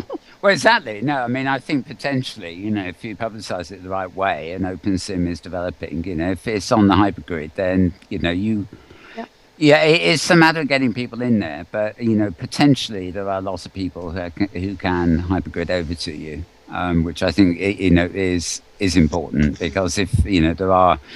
there are places that offer you lots of prims in the creators love, like Inworlds, which are kind of walled gardens, a bit like Second Life. So great as they are and have a big community of their own, they are still suffering from that sort of lockdown, closed environment kind of thing. Whereas if you're building out there in the wild, London can just be there and you can hypergrid over to it, which is great. And it's a great shame for Second Life because Second Life potentially could do this. Oh, yeah. But they choose not to. Which is their choice, It is. I mean, I know as far as Philip was concerned, he just reckons it's not an avenue worth pursuing because the take-up of OpenSim, there is no great population there. But compared with the web or something, there's no great population in Second Life either. I think what you'll find is that Linden Labs, it could reach a point where Linden Labs, to maintain their profile as a metaverse platform, would have to open it up to hypergridding. It's not going to happen in the very near future, but if the hypergrid is used and developed as planned, and we'll be hearing more about this next week, major changes, then, it may become an equal competitor if you view it as a whole. And then suddenly they may start thinking, well, maybe we want some of them to come and visit us. Can't we give them a hypergrid, et cetera, So who knows? It's sad that the hypergrid was shut down from Second Life, isn't it, really? Oh, we can talk to Rod back there, and maybe they'll spin their policies around. You know, once again, a new technology that's going to take root in the future is nascent in Second Life, you know. We're always ahead of our time here. I don't think we realize that as often as we should. I agree. What is the new technology in Second Life that's nascent, really? Well, hypergridding. Oh, hypergridding. In the open sim, you mean? Yeah. I mean, all these platforms. I mean, you know, we've got 10 years of Second Life, and some competitors, as it were, similar things that are just as long. Yeah, there's some things that even predate Second Life. Not quite the same. You know, it's the immersive spaces thing. I mean, they have not entered the public radar yet. You know, so until they do, we are on a sort of cutting edge here, whether it's in Second Life or even more frontier stuff on OpenSim. But there will be a time when, I'm sure of it anyway, that people will start, you know, finding the value in these. Arguably, I would always have said they should have found it already, but the thing I'm most conscious of is that the productive promise of virtual environments has been hijacked a little bit by mobile. You know, the message has been to go mobile, take your social networks, everything with you on the go. And there's been no effort to discourage people from things like commuting and flying aeroplanes. No offense, Ham. And, you know, generally, you know, conservation of resources and using immersive spaces for the communication potential they have. People are still being encouraged to run around like sort of grasshoppers with their mobile devices, and it's the exact opposite of slowing down and immersing yourself and focusing on things at hand. Well, they're all driving. You know, you can't run around flapping your wings like a chicken all the while with mobile devices hanging off you everywhere and pretend you're being productive. It's not really productive. You might be having a good old natter and talking about inconsequential things to everybody, but you're not really being productive. Whereas if you go into an immersive space and join a team in there and collaborate on something, be it a presentation or mind mapping or building or whatever, you know, you get, these are spaces that are actually, you know, productive. They can be a lot richer if you put yourself into them properly. But you know, this is our definition. This may not be a 15-year-old's definition. Sorry, Secret and Mal. No, it's okay. So anyway. Go for it. There aren't any real rules yet, you know? I mean, there are different ways of looking at the whole thing, and the whole thing has to finish evolving anyway. So. I don't know if you... Sorry. The last time I was on here, I think I'd had that meeting with Philip down in Dubai. Did any of you get to read the book that I suggested that he gave me a copy? Oh, Ready Player One. Yeah. Yes, it's still sitting on my on my Kindle. On your digital device. Yeah. Yes, it's still on my Kindle. I haven't read it yet. I went to try and get the Kindle version in the end, only to be told it's not available in my country. Oh, right, okay. And the funny thing was, they kept sending, you know how Amazon send you the obligatory daily spam recommending things? They actually recommended this book to me several times, and every time I clicked on it, it says, "Oh, I can get it now." No way. Sorry, you cannot have this book. Who read it? The reason why, I think it was somebody called Klein, I think. I have to get a copy of it there. But if you just Google Ready Player One. Now, the reason why I mention it again is because, you know, if this is the thing that Philip Rosedale, who's running now in his sort of what we like to call either Second Life 2 or Virtual Worlds Beta or whatever the new thing he's doing. High fidelity. High fidelity. And availing of the technology which is available now, which wasn't available when he was starting, like cloud computing. So you can have thousands of servers up there, and when they need it, they come online and give you all the rich environment that you want. And when you shut it all off, it passes the information. It passes the server space to somebody else who needs it. But seriously, what he was excited about this book was it talked about the convergence of all of these things, particularly the online gaming and virtual worlds and Facebook kind of social interaction converging into one sort of area where you had 3D environments, and while you're sitting there drinking virtual coffee in your virtual bar, outside there's a platoon of soldiers going by who are busy in another game. Racing down the street chasing some baddies, and the helicopters come overhead, and you got to have to put a no parking sign on your roof because you don't want the military guys, they're the street guys trumping all over your birthday party that you're celebrating in your bar, and so on and so on. But it was just this convergence of technologies, of the various things that are out there that we're all using in some form or another. How they'll all come together into something where there's joined up writing between them, and Yeah, I mean, I'll give you a chance. I'll just recommend it again if you get a chance to get a copy of it. It's a good book. Ready Second Ready Player One. We don't know the author, but for those of you who want to look it up, Ready Player One. Sounds like Ready, Set, Go sort of thing. Absolutely. It almost reminds me of what we spoke of earlier when we're talking about Leap and Oculus Rift, They're all signs of the way things are going, but they are not the solutions in themselves. They're all tackling one little aspect of this. And I thought, I know Will Burns, who's usually on the show here, will maybe dispute this, but I always thought one of the interesting things about what Philip is doing is he's targeting the mechanics. He's not building another virtual world, from what I gather. What he's doing is he's targeting systems and the way it could work, and the protocols and things like that behind something. So it's not like building a Second Life 2, which was a physics. He's a physicist, so it's a physics-based environment. I think he's more chasing the multiple systems that could converge, but I may be wrong. Yes. I mean, one of the things he asked me, for example,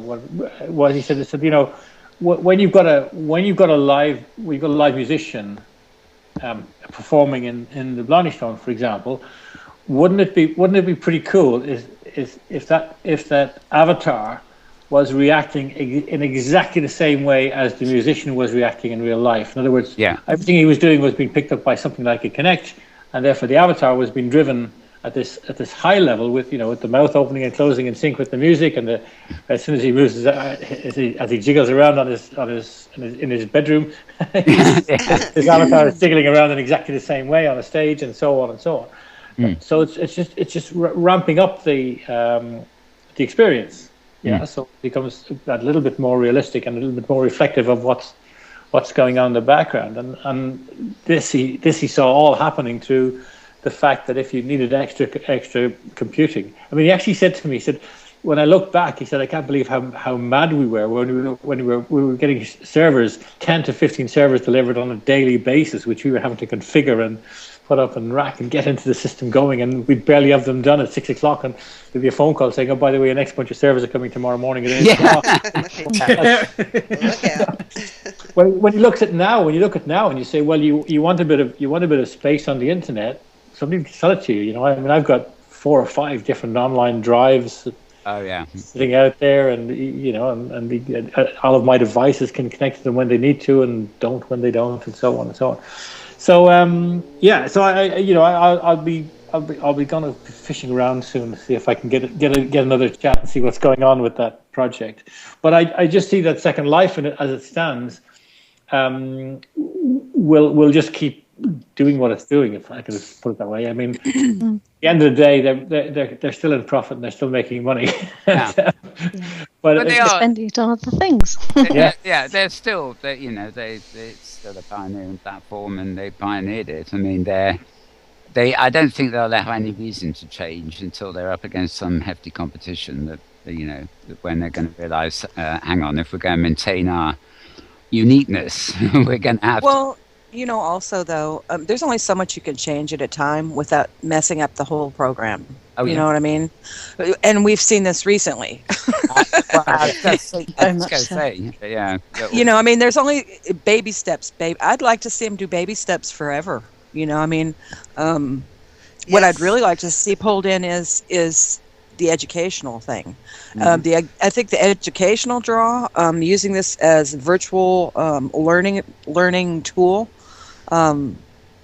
really might end up doing it. might really end up pushing it over into more of what you're talking about. It's something like that. This special thing. Sorry, Mel.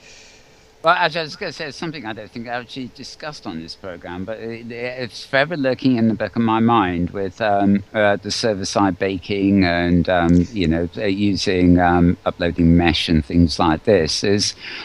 I'm not sure how well it's working, and when they brought on server-side baking, I thought, yeah, fine, it will speed up everything, but can they scale? In other words, can their servers cope with the extra work they're going to do rather than us? But at the end of the day, I keep thinking that I've got a suspicion that this, unbeknownst to us, so to speak, may be the first move to being able to make it available on mobile. Mm-hmm. Because if the servers are handling much more of the hard work, and a viewer becomes lightweight and fast for us, then actually creating an iPad or Android device that is comparable to the present Second Life viewer, that would make people really happy. Yeah, that will make more sense because the mobile device won't have to do all the hardware handling that the Second Life viewer does at the moment. The servers do that.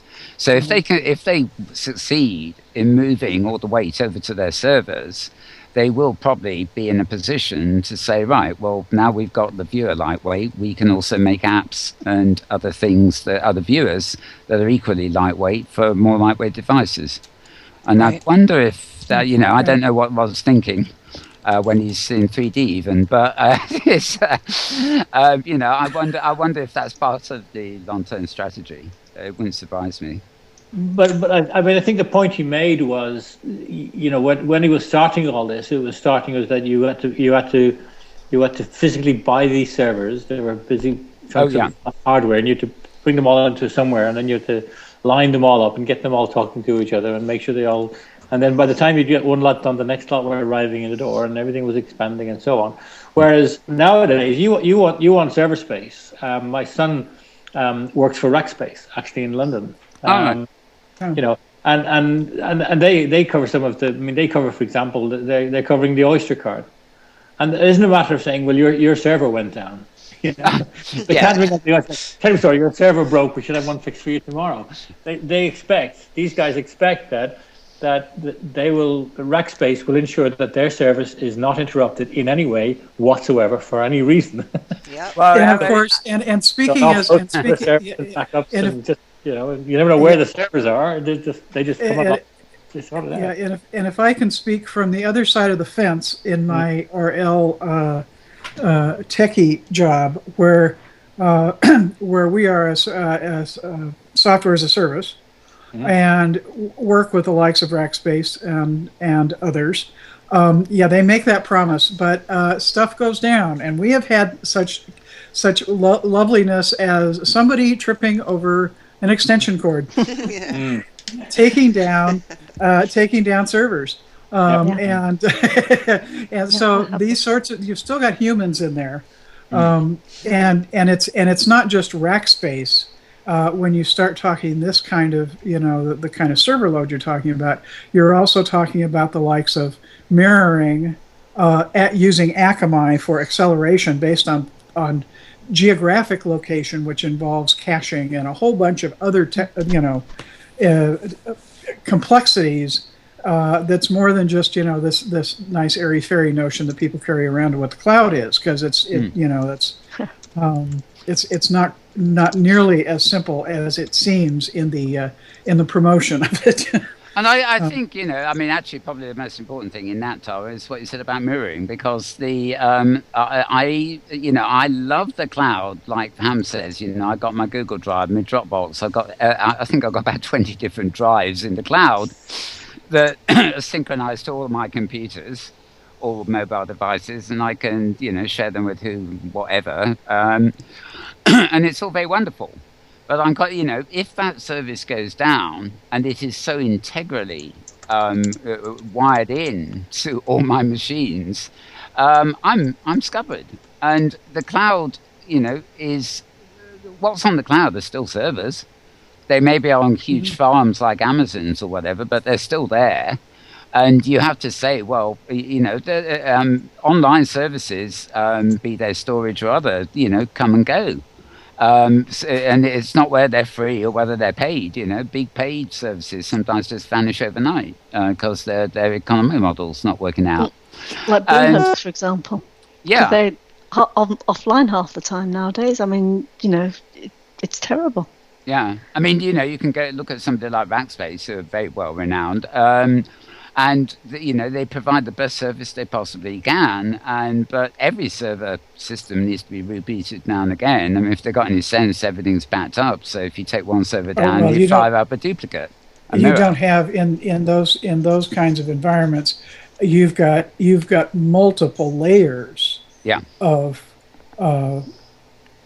replication and duplication and redundancy, because for that very reason. But that still doesn't stop the human errors. It doesn't deal with, like one of the things that I think people probably don't think about most of the time is there still are significant risks of a solar eruption, of a geomagnetic storm from the sun hitting the Earth in just the wrong way could take the entire thing down. Yeah. And could take it down for weeks or months. And I think the thing that when I start thinking about that, it's not my access to email or being able to communicate with all of you folks via Skype. It's things like the fact that all the ways our economy is now dependent on those things. Yeah. Distribution of food. It's scary, isn't it?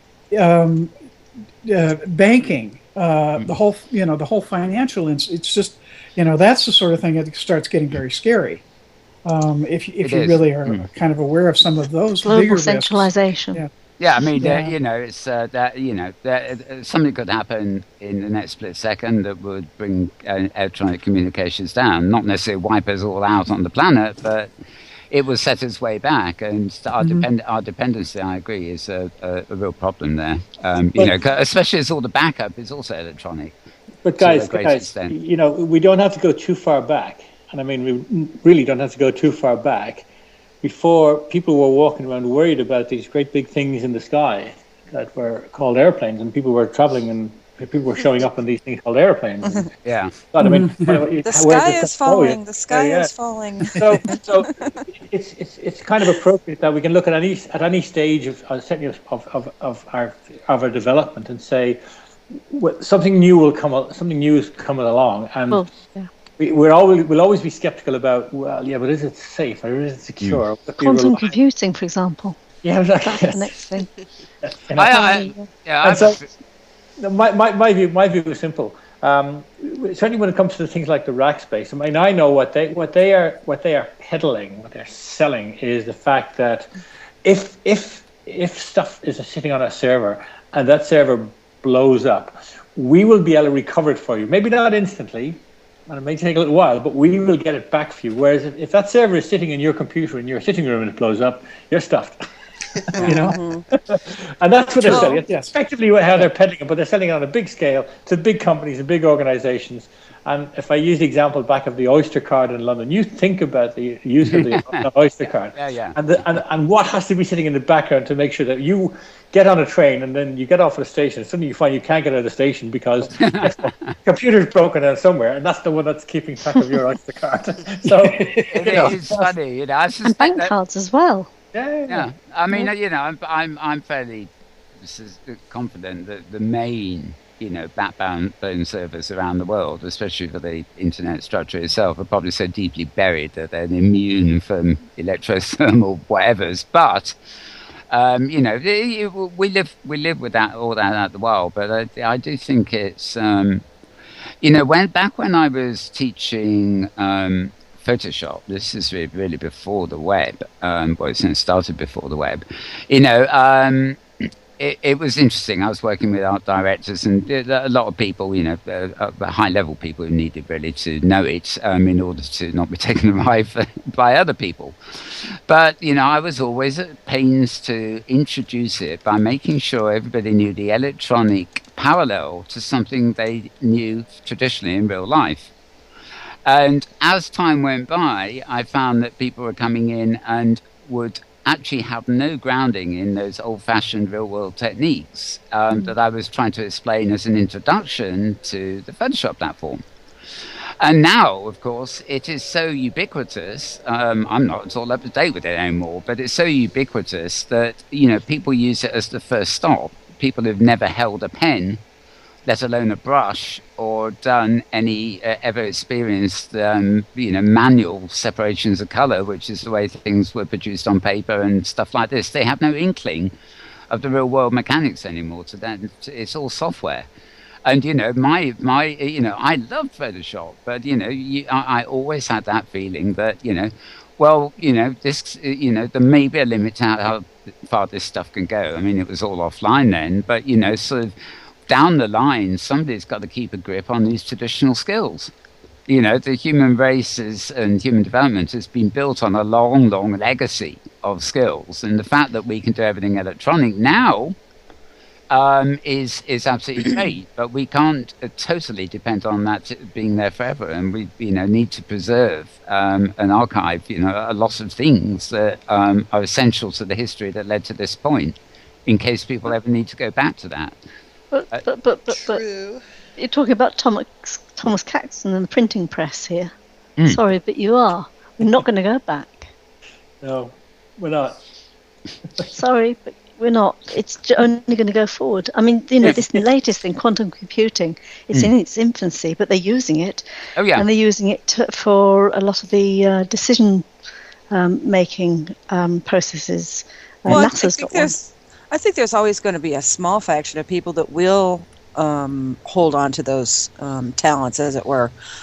For instance, the thing is though, there's always going to be people who love to live in a sort of retro environment, or like to practice retro things. Yeah. Therefore, Renaissance fairs, for instance. Therefore, any number of kinds of fairs and art shows and things that are tattooing, even like doing the old style Chinese and things like that. I think there's always going to be a faction that's going to hold on to those skills, so I don't think that's a huge worry. The internet actually is proof of that in a way. It's the number of small craft businesses or shops around the world in little villages all over the place that do something unique, and they now have their shop globally available via the internet. But in fact, their product, of course, is something good, old-fashioned, or organic that you can touch.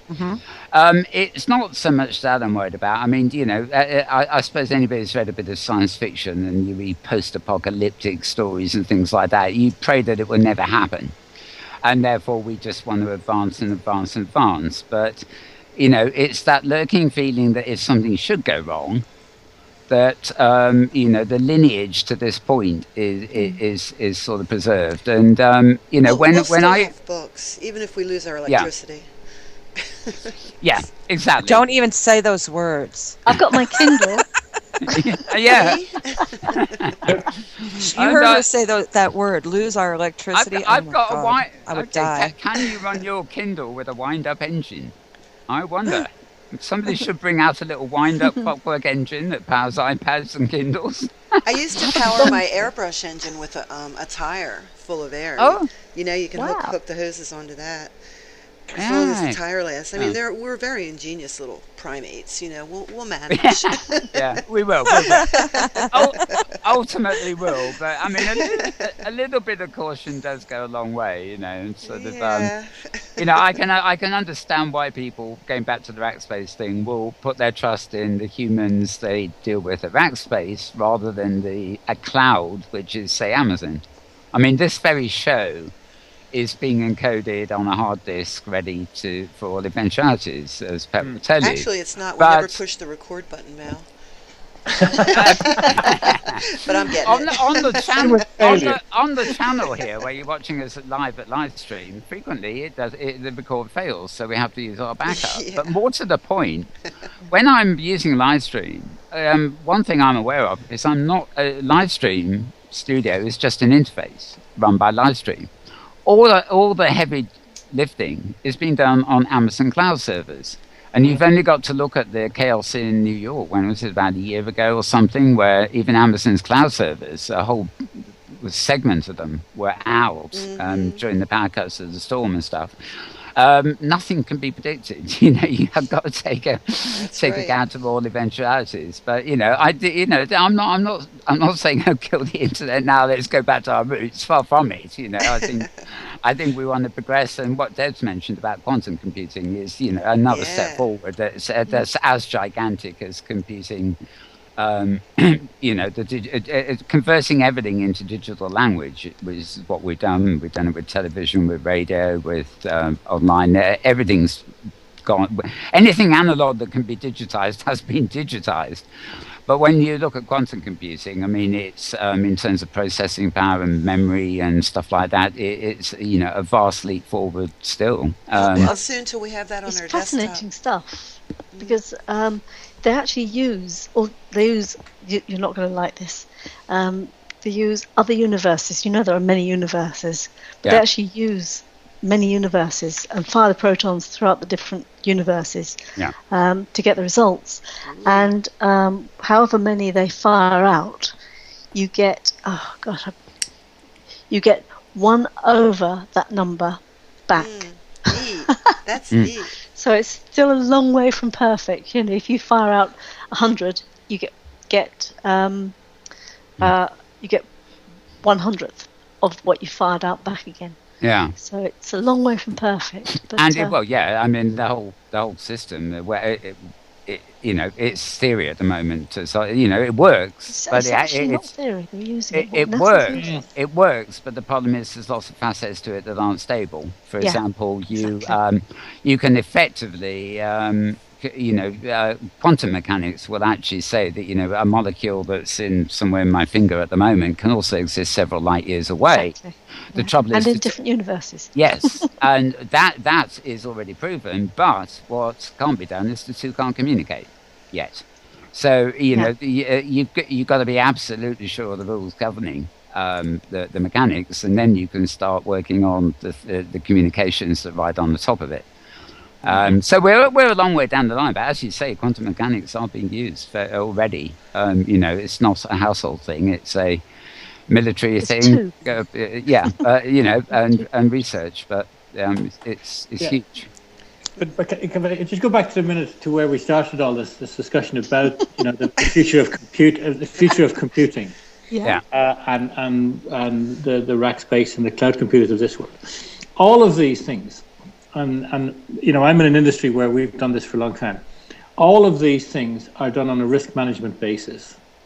It's never a question that we can always guarantee you reliability of this service. We can always guarantee you that this airplane will never crash. That will never happen. It's all risk assessed. And when they're building something, they do it on a risk assessment basis. So, for example, when the early airplanes were coming out and they had one engine, they realized that one engine means your risk is kind of high. It's very high. It's like having 3 cameras planned for an event.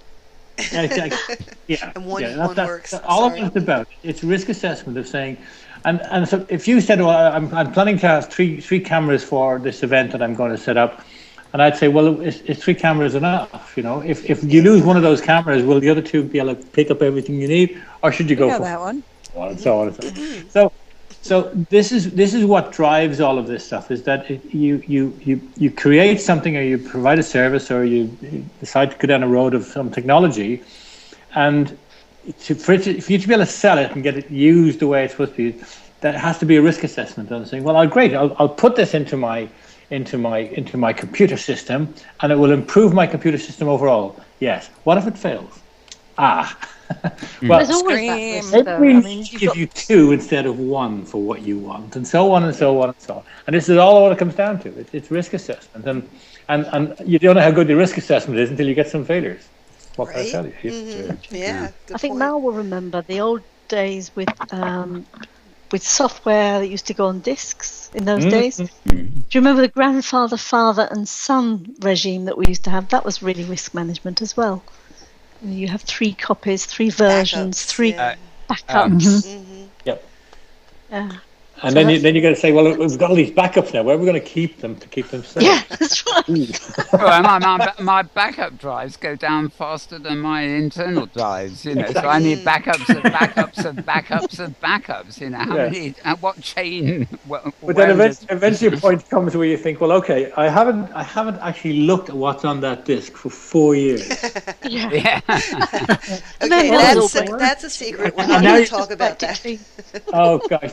Now you're into this. Well, if I could run the risk of powering it up, but that might actually destroy it completely, or I could leave it as it is. And then you're back to Schrodinger's cat, aren't you? So this disk is in 2 states. Until you plug it in, you don't really know what state it's in. That's part of this thing. You can all of my stuff is backed up on that. John? Everything's backed up on that server, but if I plug it in, I haven't plugged it in for a while. If it's something bad is banging me, then it's no good to me. So I'm better off believing it's all there. I had a nightmare once because back in the early days, I had a CD writer. Big name, I forget who it was, but I was backing up everything on CDs, filling them up and then putting them away and then filling up another one. And then one day this thing caught fire. The lasers went haywire, and me on fire. I was smelling it. I had to power down everything, strip it out of the machine, and was in quite a panic. And then, of course, at the end of the day, that was a disaster in itself and dangerous, in my opinion. But of course, everything that had been burnt using the technology on that burner was unretrievable on any other CD drive later. So, so much for backup, backup's the biggest problem sometimes. In local chat, Lapsician has Lapician. That's something really interesting to say. Or Lap. You can call him Lap. Very fast. It's how to retain what it is I myself need. There's a big difference between data and information. this is something I major on. I actually write on this in an other life. Data is garbage. It's absolute garbage until you make that step. And it's that little bit, that little golden nugget amongst the pile of sand. Rubbish. But it's valuable, that you need. It's a good analogy, though. It's it is. I used to, back in the days of dial-up and things like that. I had I think it was a Swiss-made software, which was basically became a proxy server. So everywhere I went on the web, ever in those days, I have backups of. That, I don't need it. I did at the time. I did at the time need it because I accessed web pages offline. Because it's sourced in from the cache, and I was able to find links and code them into links while I was offline. I didn't, but since you can be online all the while, that's unnecessary. I can check them on the fly as I go. I can simply go from authoring a page to previewing a page live. So that's a typical example where I've ended up, and I still haven't cleared half of it because. There are things in there that are valuable to me that I want to keep, and they're only 10% of the whole amount of data. So, but I'm very conscious of what I need to do is find the things I do want to keep and then delete the rest of it. And of course, that requires time, but that sounds very much like what Lapiskin is saying. I've accumulated needless amounts of data in order to accumulate what I want. Nowadays, it's much easier to accumulate what I want without the unnecessary extra data that goes with it. So, I agree that information data conveys information, and only certain amounts of that information do you need, and only certain amounts of that do you even want to keep. So there are kind of levels to this. Certainly, data overload is a main concern these days, but. It's just a way of managing it so you get what you want and don't have to bypass the rest of it. It's part of the journey of personal growth, because people tend to hoard things. You were making me think of my attic. This is just a new form of hanging on to our stuff inventories, that our agates, you think is important to you, which it is. And the process of accumulating it is important. It's not unimportant. But it is an interesting quandary when it gets to be overloaded. and what to rid yourself of. Right. Yeah, and of course the difference Can I ask you all a question? Tara, hang on. Tara? I have a question for you. Let me just comment Carry on. on, Tari. I was going to say is the amount of stuff you can stuff in your organic attic is significantly more limited than how much stuff you can store on disks or hard drives or whatever. We're talking concept here. Yeah. But if you consider the physical storage space, you can be a much worse virtual pack rat, and nobody will really know about it until you're dead. As opposed to the person who hoards physical stuff. Okay, Debs. Anyway, Debs, your question. My question was, I have a question to put to all of you. The same question. Okay. You're talking about data, and you talk about information, and you talk about hoarding, and we're talking about virtual and real stuff and where we keep things. Passwords. How many passwords do you have, and where do you keep them?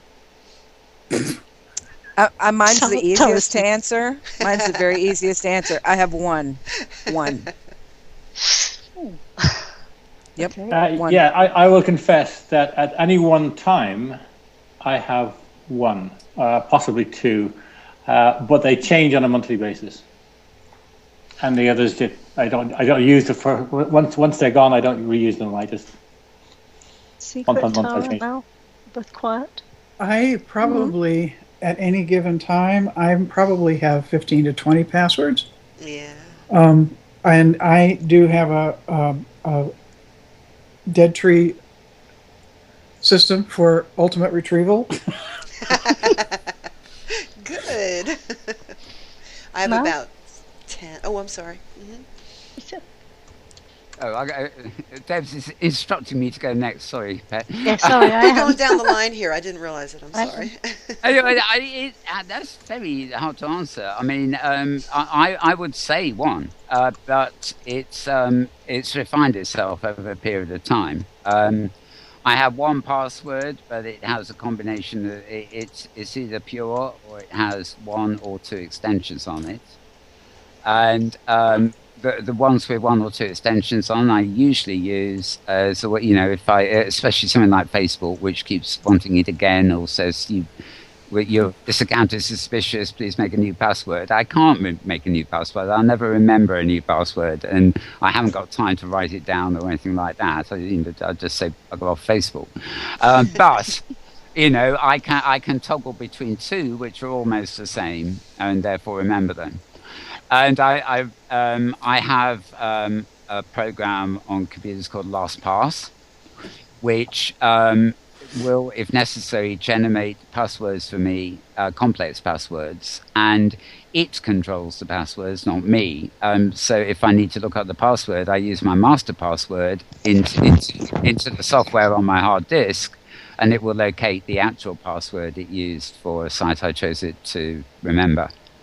But as I go through my day, I'm thankful that I only actually have to remember one password and a couple of its variations. Plus, I do have a second very different password, which I use very rarely, but it's just for certain things. So that's 4. Yeah, it's like remembering my avatar name on 1001 OpenSIP grids.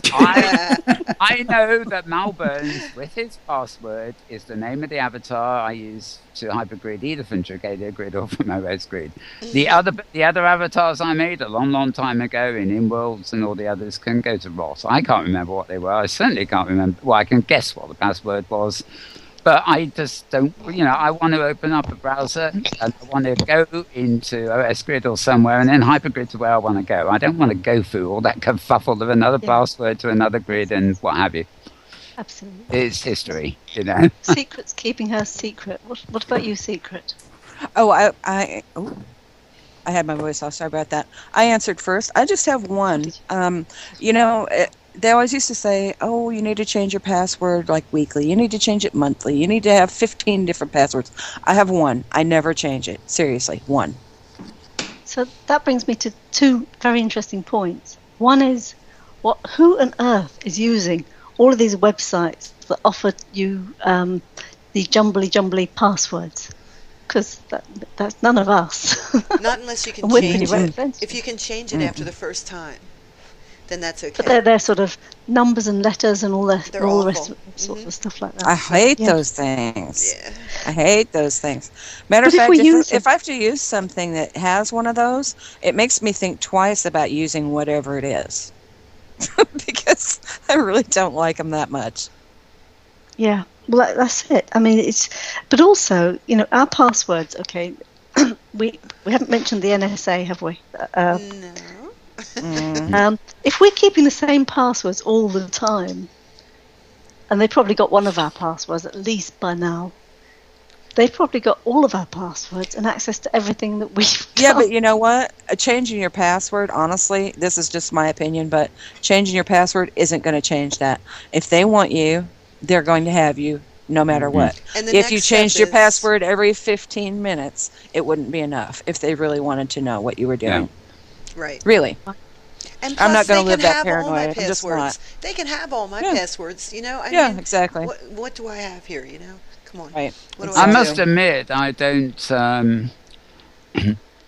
although I might sound vulnerable with one password, with, variations, I don't really think that I've certainly never used that password or any password probably, with anything I was worried about putting online. I'm just not, I'm going to get annoyed if somebody breaks into my Face account and starts behaving like I'm a 15-year-old Right. fascist or something. That would upset me. But, I will get in touch with whoever and deny it and say, somebody's broken in and whatever. But there's nothing I do online that I'm not open about. Mm-hmm. What? I think about half the hackers that are hackers in parentheses are really not hackers. It's that you have given your password to someone that you cannot trust. I don't give my password to anyone. No one for no reason ever. You know what I'm saying? Yeah, I know what you're saying, but there are people in Ghana, for example, who I think they're called Soweto Boys or something like that, and they're sort of a hero cult down there. If you look it up on YouTube or something, there's there's YouTube videos about them, and that's what they do. They sit there all day, just sitting there trying to hack through passwords. They crazy. have no life. No, they have no course. life. Yeah, If of they get course, your but- money, boy, will they have a life. A little Yeah. bit. Yeah. Well, isn't that ultimate sort of deposit- like the spammers here on SL though? The ones that go into every group and say, click this link and whatever for a free outfit, and then when you click that link, it hacks your account. Or the people that are spamming every group saying, I need $100. I swear to God, I will pay you back tomorrow. Or, there's always going to be somebody out there that's going to try and get something for nothing. And that's not just the virtual world. That's the real world, too. I mean, it's a criminal element. There's really no getting away from that, I don't think. That's true. Yeah. I mean, how many of you have had the "Hello, I'm from Microsoft" phone call? Loads of them. I missed that one. Oh, good answer for that one. Great. I missed answer. that one, too. Let me ring you back.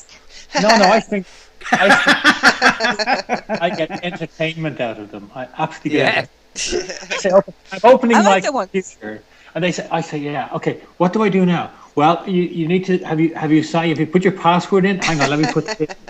It said, hang on. It just said to me I shouldn't put this password in. So you say you've got access to it. Oh, great. Well, if you can access, you're going to have a look and tell me what the problem is with it, will you?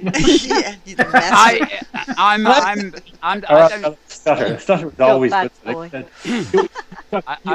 You want to sorry. Call my And they're on son. Call my daughter that I don't have. I used to get so many cold callers. I mean, I won't use the phone anymore, the landline phone. I've got a new one, which nobody knows, but I jump at a mile when it rings because I just don't use it. I mean, Skype is my phone.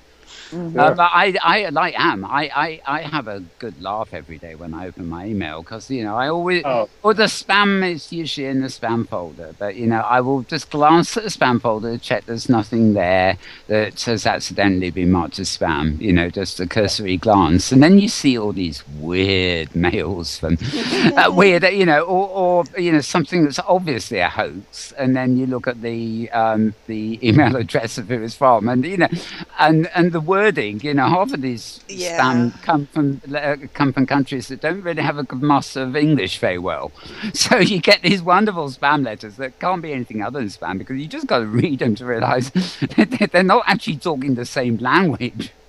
Right. Well, again, if you want some entertainment, you want a half an hour of entertainment on the web, I recommend to you whatsthebloodypoint.com.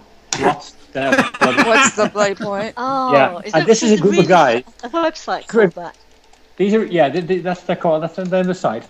And these are guys who take these emails of, I've got all this money in a bank and I need your help to get it out, and they follow through on it, and they create personality around it, and they drag it out. I mean, at one stage, they got one of the guys responded as a minister, said, "Oh, this would be wonderful. I'd rebuild the spire of my church, and I don't know where I'd get the money from." And they said, "Okay, well, here's what you need to do. You send us you need to send us this, and we'll get send us this amount of money. We'll get it out." And he dragged them out, but he actually got it to a point where he claimed he was going to show up in Lagos, passing through Lagos airport on his way to South Africa, and he would bring the money with him, and that this guy had to show up and be at the airport to meet him at 10 o'clock at night, and he had to have a big sign over his head with the Reverend's name. And the Reverend's name, I believe, you ready for this? Yeah. The Reverend's name was the Reverend Wally Bignuts. There's a photograph. Never trust anyone named Wally. Well, of course, never mind the big nuts part. The guy thinking he's now spamming. He's now going to cheat this poor old Reverend out of money. And there's a picture of this guy in the waiting area of Lagos Airport. Oh my God. A big sign waiting for Reverend Wally Bignuts to show up and give him lots of money. That is funny. It's pure entertainment. Have a look at it for half an hour. Watch the bloody podcast. Is it all one word? It's all one word. And there's a whole there's a few other links there to other people who actually take on these guys. That's when they, so funny. Awesome. Create And the name of the site again is whatsthebloodypoint.com. I posted it in. Yeah, it's on the. We put it on the channel. You'll find various other ones out there. There was some poor guy in the States who was getting his stolen. He would send stuff down to Nigeria, and it would get stolen out of some guys would order some stuff and it would be cash on delivery, and FedEx would deliver it, and so once they knew it was there, they'd break it into the warehouse and steal it, and the guy got nothing for his stuff.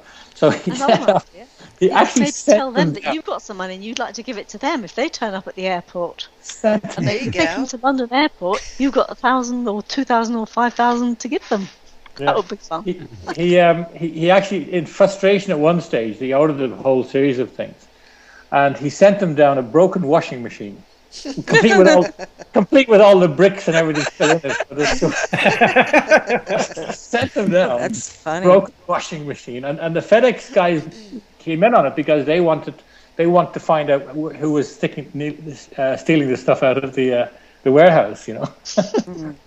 There's those computers and they got a washing machine for it. Anyway, so these guys are out there, and I'm always interested in the people who take them on and shine a big spotlight at them. Well, it's kind of like the charities that call you too.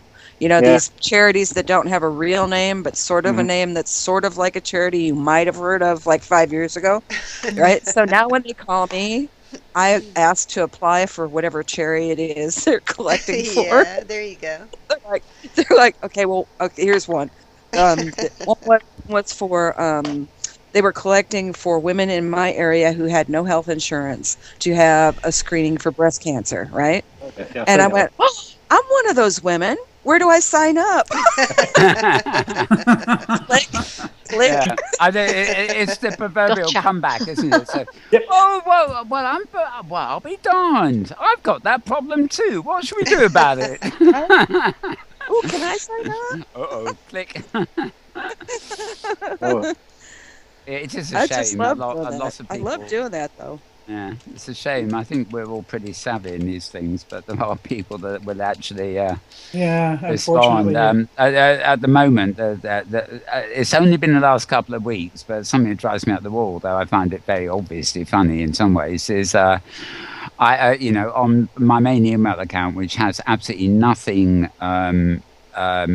to do with Gmail. I keep getting twice a day. I get a mail saying, "Here are your lost messages from Google Mail."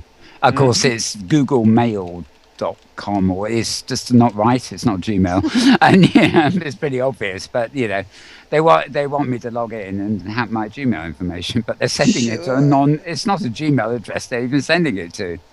And I get the same thing with Facebook. I mean, all my Facebook mail goes automatically to the spam folder. So if I want anything from Facebook, it comes via the messenger thing on the pad. But we have Monty Python to thank for that. Spam. Yeah. That was cute. Yes, of course. Vintage legacy there. But yeah, we live with it, I guess. Right, well, we've had an interesting conversation here, actually, gone off into our usual diversions, which is always most fun, actually, because, it's great fun. It picks can up. I do a big plug? Can we? I was just going to say, I'm going to go around to each of you now and ask kind of what you're doing, anything else you got to plug, anything exciting happened in World during the last week, anything exciting happened in World next week. So you can all take your turns, and Secret do. Okay, then. Okay. Oh, can I take my turn? Yep, sure. Oh, good. Okay. Well, here's my turn. I am currently building for a full sim art show that will open at LEA in September. Yay! Ooh, cool. Excellent. Wow. There's my big plug. That's it. Sum total. That's it. Does it have a name, or does one? Oh, I suppose it's not going to be there till September. It's not going to be there till September 1st. The actual opening will be open on the 7th. Right. With a big bang party, and this is called Commonalities. It's going to be about the things that are common, maybe not to absolutely everyone, but pretty much everyone. Things that happen throughout your life that draw you to everybody else that we run across in Second Life, for instance. The things from start to end that are common to all of us. It does make us kind of all one person in a way. Well, I think 90% of human life is commonality, actually. And we spend too much time focusing on the 10% differences. That's right. That's so right. So right. Mm. I'm not foolish enough to think there is such a thing in the future as one world, because I just don't see that ever happening. Because people are too let's see, what's the word? Territorial. I don't think it'll ever be one world, truly. But it's really in groups and out groups and stuff like that. There's a whole psychological kerfuffle all about it. Yes, but in some ways we really are, though, and that's just not something we can get away from. We're all humans, so. It's more a case of we are one world already, except for the 1%. Yeah. Except for the 1%. Right. Who are perpetually getting in the way. Okay, great. Ham. News, past, present, thoughts. Yes, I've not really got much to add. As I say, I'll be celebrating the eighth anniversary of the opening of the Blarney Stone next Saturday. So I'll be doing an event over in the Blarney Stone. I want to come. Be sure to invite me. Yeah, It'll be come on over, and apart from that, I'll be enjoying the challenges and fun of living in a new city, which I'm doing. All right. Indeed, yes, it does. It does sound like challenge and fun. Any new place is a good thing. Always a bit of fresh air, even if it's not fresh. If you see what I mean. Okay, Debs. Me? Oh, I want to plug something we're doing with the Ministry of Sound. We're working with them to do a live stream into virtual worlds, and we're going to be sending it into Second Life and to Avenation. So let's just stick the list. Okay. That sounds fun. Oh, I'll just interrupt briefly there. You're in Avenation too? Yes. How is that? No, not yet. We will be. Oh, okay, right, because that's another walled garden, isn't it? Rather than a hypergrid destination. So. Just curious. We will talk about that in no time then. Yeah. So that's it. Anything exciting you're going to be visiting Inworld this week or anything like that? Not especially. I mean, we're just doing this stuff, and I'm looking forward to the to Ham's 8th birthday party and getting the invitation. Yes, indeed. Aren't we all? Remind us, Ham. Send us a nice. No, you've just had the invitation. Come on. Right, a gold plate. I thought we were going to get personally a gold signed, plate, engraved. A gold plate. Right? A gold place's Second Life note card will do. Thank you. What's the date? VIP seating. VIP seating. Don't forget that. Oh, this is a bar. Come on. Okay, then I want to sit right next to the bartender. You can try and do that. You might match that. Somebody will explain to me at some point why people are more interested in sitting on the bar than at the bar in my pub. I don't know what it is. Sitting on the bar? I thought that was dancing on the bar. Dancing on the bar. I do restrict that, but they all sit on the bar now. It's a commonality. Somebody's been at your post balls, mate. Good well be. Good well be. Petlove. Good to see Ham again, actually. Yes. It's really nice to be here and see Mel, Tara, Petlove and Ham again. And it's nice to meet Secret as well. Well, thank you. Nice to meet you as well. Definitely. So, Petlove. Well, week past, week coming up. Any more plugs, what have you? And I have a plug for you, but it's coming up in a minute. Which is very nice. I saw the script for the first episode of the new season of The Blackened Mirror, which will start production in October. So that's exciting. And there was something else, and I just can't think of it right now. But that'll do for now. That was great. Sounds good. You got the 2 new, the collaboration with Nicola on too, haven't you? Indeed. Nicole X Moonwall has been forging ahead with new forms of her art, and she's making some great inroads. You were talking about machinima earlier, Ham, and how some people relate to it and some people don't. And Nicole's, style of machinima is interesting. It could be very breakthrough, in certain ways, only because it's so eye-catching. It's a different way of telling a story. So yeah, we've been working on stuff like that. Thanks for bringing it up, Mal. We were actually thinking of running the first 2 episodes here, but it's long. The latest ones are very long. Yes. Yeah, they're too long. They're destined for somewhere else. Great. Well, Now, before I hand over to Tara, Petlove is basically handles most of the production. Well, no, it's a team. It always is. The best productions on the Blackened Mirror. But no, a certain program called Happy Hunting. Oh yeah, I'm just a camera lady. Yeah. Well, I am. more information. An editor. Yeah. Woo! Well, I know that a lot of you folks watching us live out there do actually like this segment of the program. Nice and Inworld chatting and stuff. So I'm pleased to say that we're now going to be running Happy Hunting here on this channel. And this week, at least, I'm going to run it straight after we close the Inworld review segment, because so that those of you who don't know the program can sort of hang on and watch it, and then go and tune off, if you will, when I run machinima. I know what you like. So we're gonna run it straight after this program in a few minutes. And if you've this is a show that actually premiered Inworld on Friday. And it says 2 weeks, isn't it, Pet? It screens every other week, yeah. Every other week, and it gives everybody a great opportunity to hoard more stuff in their virtual attics. You get all this great stuff, for free. You should see some of these hunt prizes. It's really a neat thing. It's fun. So if you've never seen the show, folks, watch it here. Or more to the point, watch it here right now after this one, because it's great stuff. I think there was something else I meant to mention. I forgot what it was. So I will now duly turn the mic back to Tara for any further comments she's got to round out the week. Over to you, Tara. Well, just if you're going hunting, take a flat rod Vic along with you. And if you haven't noticed, I have made arrangements for some different hats on the. I was admiring them. On the Rod Vic quartet behind us. Yes, So, I did notice that as it was happening. They are stunning. What is she doing? I thought to myself. I think there's a great future in these figures. Excuse me, ma'am. Oh, I do too. I do too.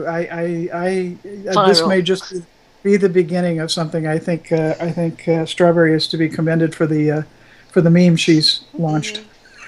We're just going to show our love. I hope Rod doesn't take it wrong. You know, people will get silly with these things, but it's all good. It's all good. Mm-hmm. I'm getting a bit nervous. Somebody might do one of me at this rate, and that. Oops. Oh, I like that idea. That sounds good.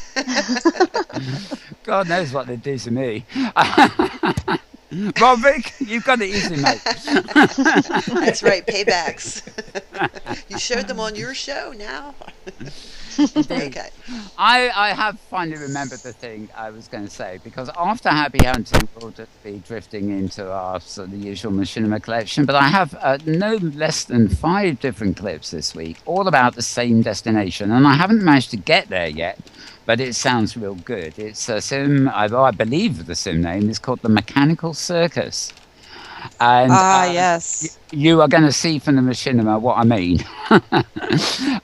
It's actually a selection of machinima. A couple of them are just like, about the destination, and others are actually some machinima that's used the destination as part of their subject matter. So it's not 5 clips of the same thing, if you see what I mean. But you just look at the build and it looks fantastic. And when they like fantastic. You've actually been there, have you? Yes. Yeah. Mm-hmm. Yeah. It's on my list. Yuma Mayos. Yeah, it's on my list of trying to get to as quick as possible when I have time. I'm hoping it's not taken down. I know it's due to be soon. Oh, really? Yeah, I'm pretty sure. it is. Yes. I thought I got the impression it had only just gone up. I don't know. The other day, one of my friends said you need to go see it because he thought it was coming down that day. So I don't know for sure. Yeah. Well, if there's one thing good about machinima amongst all the other things we mentioned, it's a wonderful way of archiving builds. Well, it is, and one that was just put out today that's on a view is one that Spiral did, and it's absolutely a wonderful film of it. It's a really good document. Really good document of it. Of which? Mechanical Circus? Mm-hmm. I think that might be one of the ones I've got. As I said, one of them only came in yesterday. That might have been it. Anyway, we'll see. I wonder that gets it in the end. We will probably revisit it. Mm. But, well, I think it's about time I said it's a wrap. You know, that famous line, it's a wrap, folks. I'd like to thank all our guests today. Ham Rambler, Mayor of Dublin. Thank you. Nice to be here. Good to see you all again. Secret Rage, otherwise known as another Gamma woman. It's a secret. Yeah, it's a secret. It's Girl Friday of A View TV. That's my best one. That's my best one. I'm always tempted to read out Skype, and then I realise, oops. It wouldn't be a huge deal if you did, but people just don't know me by that, so it's okay. So if it ever happens, don't worry. I'm not going to bite your head off or anything. It's all good. Okay. So glad to have had you here. Hope you can join us again soon. It was wonderful. Yeah, and great news on all those awards you ran out to. That was great stuff indeed. Thank you also to Debs Regent, the Mayor of London. Thank you. Yay. It's a real delight to be here. Be back among friends. Yeah, I keep thinking, can I say mayoress? But I mean, is that political incorrect these days? I don't know. No, I don't know. Mayor is okay. It's host and hostess that throw me. Cause, yeah. You can call me what you like as long as it's not rude. Right. There you are. Or late for dinner. Oh, I have to share one more thing. Tara already knows this. She heard me giggle in hysterics when it came up. I was reading the news on the web this morning, and Basically, I think it was a guy at Mashable commented that maybe there are some things that really do not need to be made into smart devices. For something like 4,000 or 5,000, probably dollars, or it might have been pounds, you can buy a newfangled contraption. Basically, it's a smart toilet. No, don't worry, this is not rude as such. There is a slight problem though. You basically pop into this toilet with your Android pad and operate it via an Android app. But apparently the unlock code is hard-coded into the app and can't be changed, which means that basically anybody with an Android pad with this app on it can control your toilet even while you're in it. That sounds scary. That just sounds scary. Well, if you read the list of various things that this electronic toilet can do, you would be very nervous about getting it. I would be very nervous about an Android toilet, period. But there can't be many people at the price with these things around. But you've got to consider, you know what it's like when you pop to the loo and the loo rolls run out, but you don't realise it's too late. Well, it occurs to me that you go into this device and you forget to take your pad with you, and while you're in there, one of the kids picks up the Android pad. Oh dear, I'm not going to go there, but you can just imagine. And I've got to say this. Now you're going to have to send me that link. I really have me so I can make sure I stay away from it. Yeah, I really have to know about this, because my mind says I must. Yeah, this is definitely this is definitely technology beyond the pale. Anyway, the giggle factor is going to be huge. I'm telling you that right now.